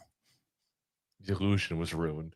The illusion was ruined. Absolutely send James. I want to send James, but I don't know if James wants to go. But I think James would do it. Fabian says Kafka only has backyard plays, no explosive. Yeah, I'm not a big fan of Cap. I'm not expecting much, but you usually expect a boost when you change coaches. Usually expect a boost that everyone gets rallied. We're all going to rally around a 2-8. I don't see that against Green Bay Packers defense. Yeah. Even you never know. Let's be honest. If any team plays down to the competition, it's the Packers. Right? Well, yeah, just ask Carolina Panthers. But the mighty FanDuel only has us at 7.5-point dogs. FanDuel.com, number one sportsbook in America. Proud sponsor. Brought to you by, probably brings you this garbage. But go to the mighty FanDuel, FanDuel.com. They love when I do my reads. Tim, do you think Shane hires outside the organization? Yeah, Kafka's the only one they would hire inside the organization. Better not be Bowen, who burned down MetLife Stadium. You kidding me? Oh my God! If they went with Shane Bowen, I know I quit, but I would come back just so I could quit again if they did that. Gabriel for head coach. Todd says, "I remember the defense saying McAdoo never talked to them." I don't have a problem with that, though. Yep. I think a good head coach is the CEO. I don't think a good head coach is meddling in everything. I think Brian Daboll, especially when he meddled with Wink, and we have that footage of him on the sideline yelling at him not to blitz anymore. That I don't like when head coaches do that. I think everyone should kind of stay in your lane, especially during the flow of a game. What are you expecting Kafka to do differently I don't expect him to do anything different. He's been running the offense for 10 weeks. He's not going to all of a sudden. Do you think Daboll's been meddling though a lot? Because I think that last year I would have said yes. This year I don't think so. See, my whole thing of why I think that, and maybe I'm just putting my foil hat on with this thing, is I remember when Daboll was first hired, he was asked about if he'd be play calling. He said point blank, "No, I want an OC that's up in the box doing the play calls because they have a better view of what's going on than I do at that point." And then he gives back the play calling to Kafka, who has been in the box, and now you bring him back down to the sidelines. This seems a bit weird. Like you're right next to him. Kafka said that Kafka said this, and there's a rationale for that. He literally said this. He gets a better feel for the game calling plays when he is on the sideline. That's what he says. That's what he said this year. And I can tell you from a fact, for being at the games and everything, Kafka is the one with the play card. Yes. You don't see Brian Daboll with the play card. Kafka is the one covering. Kafka is doing the XY zebra 42-7. You always see that. You don't see Brian Daboll doing it. So I do think Kafka. You're saying we should expect more out routes with Marcus Bowe. Yes, probably. People say I'm mean. Asby says, Timmy. J Sportscar says, hey, Timmy, if you don't vote for me, you ain't black. Hirsch, for real, I haven't seen you in a long time. Strider says, Tim. Dave Gettleman scapegoat the way out of Pat Shurmur and got Joe Judge. Joe Shane scapegoated Daboll is fired. Joe Shane, who will he hire? Man, you think the Giant organization would learn? I would think that. Maybe Kafka will bring Turbo up. Please. Listen, no. For the love of God, no. I watched Turbo. I went to almost every single open practice.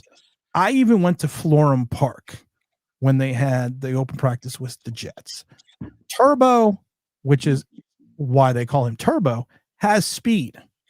Mm-hmm. All Turbo can do, though, is run to the outside. Yes. I watched in preseason Turbo get basically knocked to the inside and just fell over as he was trying to get outside. Turbo is not an inside runner. Turbo is not going to run off tackle. He's not going to run between the tackles. And when you try to run him outside, all you need to do to knock Turbo over is push. And then Turbo falls down. Because I watched it in the preseason games. I was there every preseason game. So no Turbo. No. Great story. Great kid. Met him. But no. Oh, yeah, great story. Anybody has looked at the backstory on Turbo Miller, I suggest look it up. Amazing backstory what he went through in his life as a kid. But yeah, I look at him as like the potentially like the Timu version of Darren Sproles. No.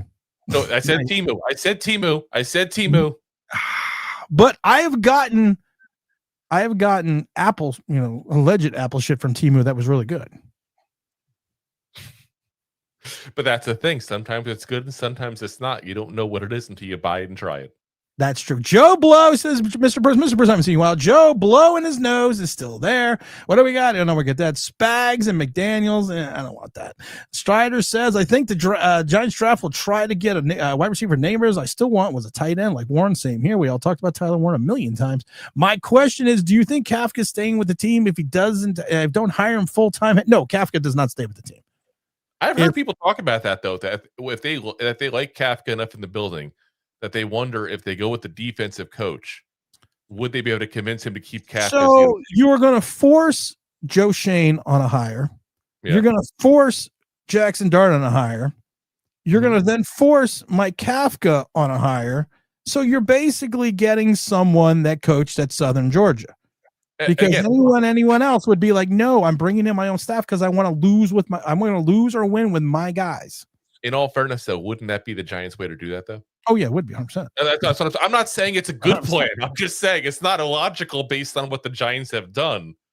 Yeah, there's no lie. The Giants will never learn stupid is as stupid does.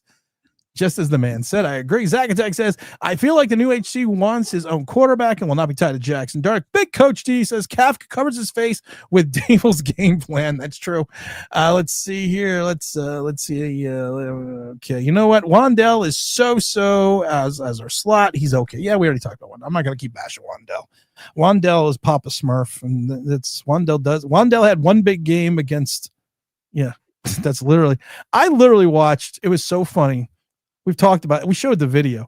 I watched Wandell go out deep in training camp. And it was so hilarious because he ran the deep route and he's like 30 yards down the field and he's running, he's looking good. And evidently he stopped at one point in time to turn for the ball. And as he stopped to turn to the ball, Dane Belton just ran right by him, caught it and ran the other way. And I was like, was he throwing it to Dane Belton or did he just didn't see Wandell Robinson? Because there were some times you look at that like, I don't know if he sees him. I think he's just unfortunately thrust in a role because of lack of talent around him, bigger than what he does talent. And I say the same with Slayton all the time. Like people knock Slayton because he drops plays and drops the ball in big plays. Well, he's not good enough that he should be getting the damn ball in the big spots. Right. That's on the Giants, not on him. That was like a couple weeks ago. Jackson Dart totally missed Jalen Hyatt. I mean, totally overthrew him by like 15 yards. And I said, well, let's be honest.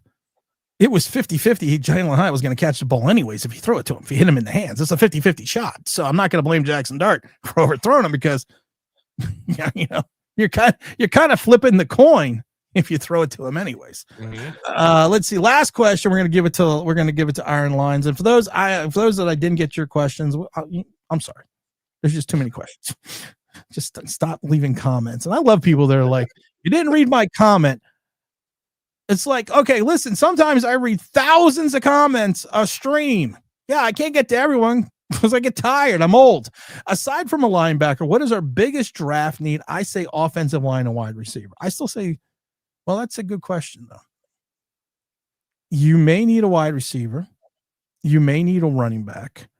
I'm not sold on Theo Johnson, so I still think you need an actual tight end.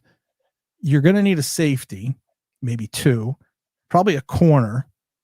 A true defensive tackle would be nice, and a linebacker. But I think you're solid at punter. The question is the problem, though. Biggest draft need? Well, that depends on what we do in free agency. Probably nothing because we're not that smart. I was still going to go with, no matter what we do free agency. We always talk about if you have 5 tight ends, you don't have any tight ends. When you have no linebackers, you have no linebackers. And I think, I'm not disparaging Bobby Okereke, but Bobby Okereke is, according to Pro Football Jokers, he's only 49.2% against the run this season. But Bobby Okereke is not the same player. And I think he is, I've said it before when we brought him in, he was a good player on a bad team in Indianapolis. And I think he is a good player on a bad team in New York. He was also overpaid big time in that. Oh yeah. We only overpaid him $3.5 million more than what the market was set by the 2 off the ball linebackers that were signed by the Chicago Bears that same season. But we don't talk about that. Oh no, we have talked about that ad nauseum. I wanted Tranquil. That's why I wanted that year. I thought he'd been, and he went for like nothing to the Chiefs. Yeah. Yeah. But I mean, I still think, like I said, we haven't drafted linebackers in centuries. So I mean, we need that. We need I'm still say I'm gonna have to say it. I'm gonna have to say it again. I'm not gonna say outside linebackers because we need a linebacker. We need 3 linebackers, not 1. We need 3.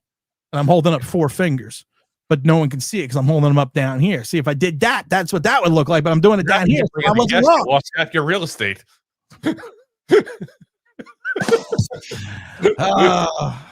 But he's going to be gone too next year, guys. I've been saying that forever, and I will reiterate that every time we talk about him because point blank, he is going to be cut. I'm telling you guys right now that they're going to save $5.5 million by cutting him this offseason. He is gone.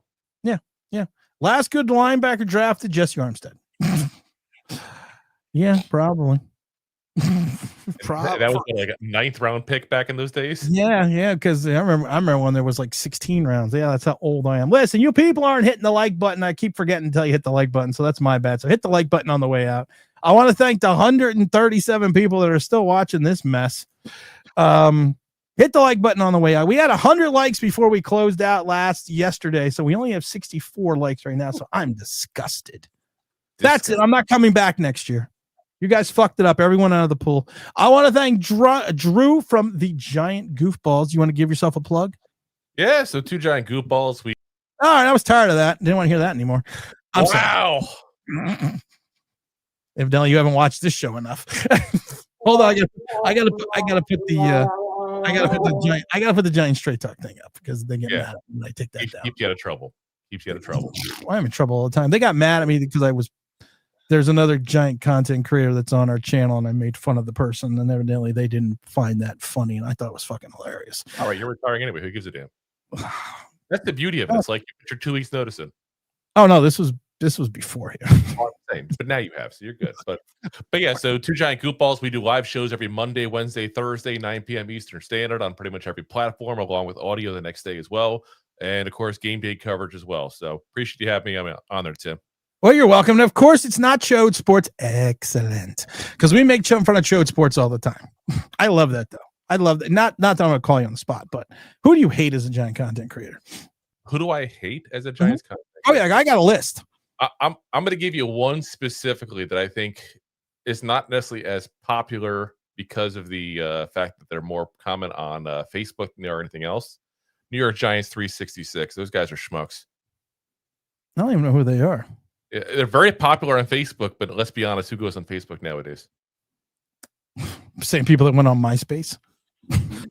Hey, Tom was my friend. Tom was my friend too. Tom was my only friend.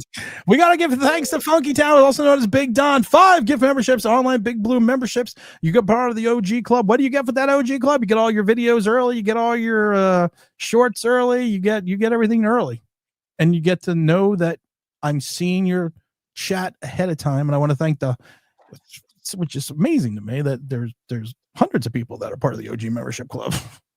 One day I will do something for that. But we have to one day. I've been saying that for 3 years. But you got to thank Big Don. Big Don's at his new job. New fangirl New York Giants. Yes. Yes. I've said, and I'm not trying to be sexist, but when you're sitting there and you're telling me I'm sitting in my Audi because I love my Audi and I got fired from my job, so I just decided to be a giant content creator, that gives you the cred to do this, and then you're basically a chat GPT person. Sorry, I'm not being sexist. I just call people out. You know what? I see shit. I point shit out. I let people take their own imagination. I'm an equal opportunity offender. I offend everybody. I don't like chat. I don't like joke sports. Creators. I don't like Bobby Skinner. I think Bobby Skinner's a big whiner, and I've said this before. When you do a 45-minute video about why you got fired, and the other guy did a 10-minute video, you are the bitch. I like Bobby, but I've known Bobby for years. He's good people. That's okay. You can like people. That's fine. Yeah. Listen, that's the beauty of the way you and I have always been, Tim. Like, we don't have to agree on everything. Exactly. That's what I tell. I have so many friends that don't agree with me on things. Yeah. And I don't care. They're stupid. And I let them know they're stupid. It's tough being my friend. It's all good. It's hard. I always think of Forrest Gump when it must be hard being brothers. being my friend is not an easy task, but once you're in, you know, it's like the mafia. You're in. You never get to leave unless I throw you out. But yeah, there's a lot of people I hate. I'm shocked. And I don't hate them because that's hate's a big word. I dislike them because they're whiners. Most of them never played, and they don't know sports or football. But they come off as these, and then they'll say something, and then at least with me and you, and I can attest to this, we say something, we have the conviction to not change with it. How many times have you seen people, Daniel Jones is terrible, Daniel Jones is the greatest, oh, we haven't got our quarterback in Daniel Jones, we don't have our quarterback in Daniel Jones, Daniel Jones is the best, oh, now Daniel Jones sucks. Yeah, we've been saying all year long, wait till Daniel Jones faces real football teams and see what happens. Yeah, he's got 7 turnovers in 4 quarters now. But it's also, look at that schedule the Colts had. God damn. We said the same thing. I mean, I've said the same thing. And when he played an actual NFL team, that's when shit went. I love this. Fangirl's a joke. Her voice makes my eyes bleed. She talks 100 miles an hour. That's the annoying girlfriend that we all had. She talks 1,000,000 miles an hour because she doesn't know what she's talking about. And what happens is when you have this progression of speech, because I took psychology. Yeah, I was a dumb football player, but I graduated in 10 years. You know what they call a person that graduates in 10 years? Van Wilder? Doctor. But I'm just saying.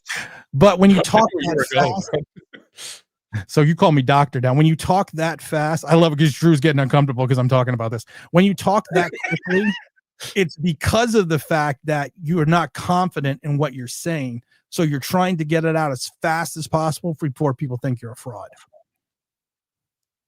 I'll admit I can be a fast talker myself. And it's not necessarily that I don't know what I'm talking about. You don't do it all the time. My brain runs 24 hours a day. That's the thing. I talk fast more than I thinking about shit. I talk fast a lot because, like you, I have so much shit going on in my head. I got to feel like I got to get it all out. But you don't do that 24/7. You don't do that every single video. No, I'd be divorced probably if I did that. Exactly. Tim, is it hard for you to be humble? You know, it's funny. I always love it because I don't like comment. I don't like someone to give me a nice comment. I don't like praise. And anyone that's been on this channel will know that, because you give me a nice comment, you give me praise, I tell you to fuck off. I'm not good at that. So you yes, know how to handle love, guys. You just know how to handle love. I don't know how to handle love, but I do like, so someone is complimentary. You guys know this. I tell you, I mean, we had Funky Town. I forget who, we just had someone on the other day. It wasn't Don. I can't remember who was on the other day. And they gave this beautiful soliloquy about me leaving and about how much I meant, to the Giants channel and all the people that follow the show and how I'm going to be missed. And, it was beautiful speech. And I ended it with fuck you. So everyone should know I don't take compliments well. It's all good. So Funky Town, we got to get the last one. Funky Town. The only thing Dart is better than Tommy D at is scrambling, and that explains so much. I'm not gonna get into that. Real quick, we got the last one. Which Slayer? Fireside Giants says Carter's a defensive rookie of the year, and his numbers are terrible. I respect them, but he's not a candidate for the award. Here's the problem. This is like the worst defensive rookie class I've seen in how long? Thank you. I said the same. That's why he's a candidate, because who else are you going to give it to? In 10 games, he has a half a sack and 11 solo tackles. He has 22 tackles total. He has put up two or three donuts in games. No tackles, no assists, no quarterback pressures, no hits, nothing. He is and playing 80% of the snaps. I have watched him live get picked up by a left tackle and just kind of like, just gonna put you over here for right now. You stay.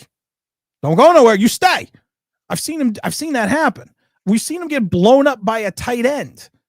This is a guy but you talk about the pressures, and I keep telling this over and over, and anyone who watches the show, the pressure stat is a made-up stat. NFL does not use pressures. Pundits use pressures. Fans use pressures because pressures need to equate to something. Justin Herbert, his first year in the league, threw the ball better under pressure. Jackson Dart this year has a higher completion percentage under pressure. Pressures need to equate to something. Did it equate to incompletion, a turnover, a fumble, a big completion, a short completion? What is the end result of the pressure? We don't get that stat. Am I crazy to say Darius Alexander's had almost the same type of impact on this team as Carter had? I mean, seriously, like. No, you're not. I am not a big, when you are the 12th defensive tackle taken in a defensive tackle late in draft, and your general manager comes out and does not extol the virtue of your ability to stop the run, but your ability to chase down the quarterback, I have a problem with that pick. And you're an undersized defensive tackle that you're going to pair with Dexter Lawrence. But to your point, he missed a bunch of games in the beginning of the year, healthy scratches. He hasn't really done a lot, but if you want to be comparative, yes, he's had this, in my mind, he has had the same impact as Abdul Carter. And he's gotten better.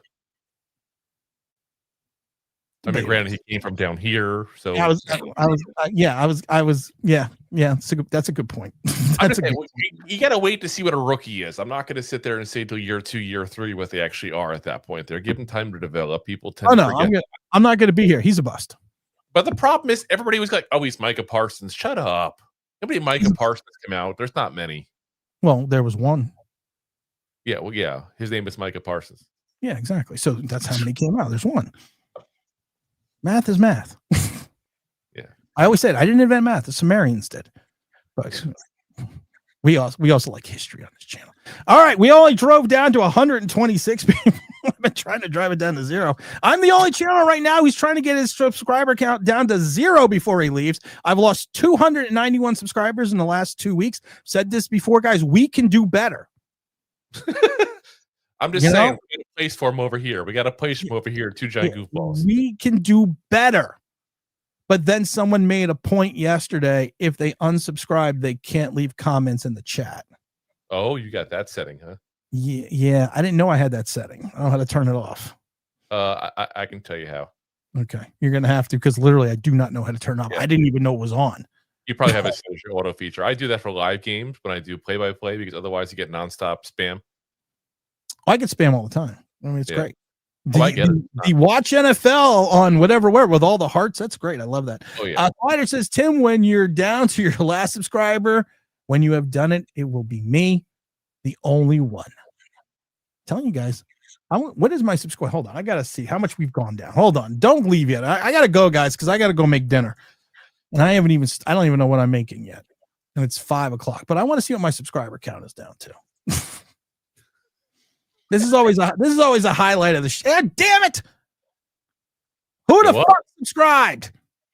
What up? We're going up again.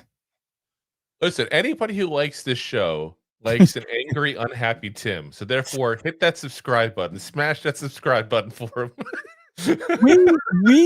we were down to 12,360. We had lost, I forgot how many hundreds of subscribers. We are now back up to 12,405. According to this now, we have only lost 216 subscribers now in the last 28 days.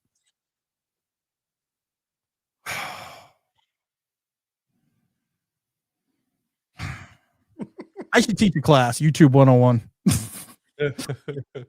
How to make your channel less successful. I could do pasta. No, I can't. I'm on the low carb diet. I love Tim, honest and tells it how it is and never sugarcoats anything. Yeah, I do. That's just the way it is. Coach T says, I'm going to unsubscribe and subscribe over. And no, don't do that because people told me they're doing that. And that pisses me off too. That's the other thing now people do. They unsubscribe and then resubscribe and then unsubscribe. And I literally watch the chart. So you people are fucking with me. It's like they're at the drive-thru. It really is. I'm like, and I watch, I'm like, yay. And I'm like, oh, yay. Oh, I still keep losing people. And now they're coming back. My goal was at least to get down to 10,000. My goal literally was by February to at least lose 1,000 subscribers. No, we want you up to 20,000 by the time you're done. No way, like that'll fucking happen. That's like the damn podcast. We've been on Believe for 4 months. 4 months? Almost 4 months. And we have over 600,000 downloads. I was like, what the fuck's wrong with you people? I'm trying to be unsuccessful. This isn't reverse. I'm not doing reverse psychology. I really do mean this. Okay, I really do mean this. I know that's what people are fucking with me. I know. Oh my God. Okay. Nobody wants a happy podcast that's here in this podcast. Let's be very frank about that. Okay, if I can get into my other YouTube account, I'll subscribe. That's what people are doing. What's up, Jared? Sorry, still here. That's all right, Jared. All right. You got anything else to say? No. Because I really do got to figure out dinner and walk the dog. Yeah, I got to figure out dinner myself. So this is Drew. He's got a co-host. We'll call him Bob. He's closest, Rob. Oh, I think I was close. Yeah, you're close. Hey, listen, I was one of the first people on your show. You were. I know. I'm just throwing that out there. That's what a nice guy I am. This is my first time on your show, though. No. Yes. You've been on before. No, I've always invite you, but you never invite me. Even this one, I had to sneak on when you gave Dash an invite. I see how it is. Oh shit, you're not Big Dash. Fuck. That's why it says Drew. I thought I invited you. I don't know. If I didn't invite you, it probably wasn't an oversight. I know you're confused. Our appearances are very similar. We know you have issues figuring that out. I am colorblind. I am literally colorblind. But I'll have to have you and Johnny on before I leave. Johnny Bravo. Oh, Johnny Bravo. Do the monkey with me. But yeah, I got nothing else to say. We're still 135 people are still watching. 2 hours and 39 minutes still in. I love the people that follow this channel. If you're at the Giant game on Sunday, say hello. I'll be on the field. before the game, so holding the flag. So make sure if you're part of that, you say hello to me. We're also doing the on-field experience afterwards. So I do think I have an extra ticket. So if you want to email me at tim@onlineBigBlue.com, if you're going to be at the game, I think I have 2 extra tickets for the on-field experience. Maybe I can hook you up. So we have to wait and see. We're there. The other host, what does Coach D says? The other host with Drew is a smart football mind. Oh, great. I got the fucking dumb one. Damn straight. That would explain a lot. I can't be this beautiful and smart. Thanks, Dave. Let's see here. Have a great night, Tim. Oh, enjoy your dinner. Going to Cave on Tibbs at the base of the supposed social ocean part with my. Oh, all right. Yeah, that's cool. You enjoyed. Oh, and also, again, happy Veterans Day. Or is it? Yes. Yeah, happy Veterans Day to everybody. I forgot to. We sang the whole Marine moniker the other day, so I don't have to do that again. So we're not going to do that again. I know that song by heart too much. But all right, this is Tim with Drew, who is not Big Dash by popular belief. Very confusing. And happy Veterans Day. Yes, Big Dash. If I could stay up late enough, I will come on the show on Saturday. But you stream late. I'm old. I can't stay up late. And I can't this Saturday because I got to get up at 6 because I live 2.5 hours away from the Giants, and I have to be there by 8:30. So I got to leave the house at 6. So that's not going to happen. So I'm not going to lie and tell you when to do it. I'm not going to do it. But for the guys over there, Rob, for Drew of Giant Goofballs, I know it. This is Tim on the Believe Network. Make sure you follow us on Believe. Make sure you also go to the mightyfanduel.com, the #1 sports book in America. Right now, the Giants are 7.5-point dogs. We've talked about it before with FanDuel. Go download the app. It's a great app. I've won a bunch of times the last couple of weeks betting actually taking the spread with the Giants. So I would have to say that, it's been pretty good. And also for new customers, bet $5, get $150 in bonus bets if you win. And of course, that is FanDuel, the #1 sports book in America. For Tim and Drew, appreciate everyone. Still the 126 people hanging out, and we are out of here.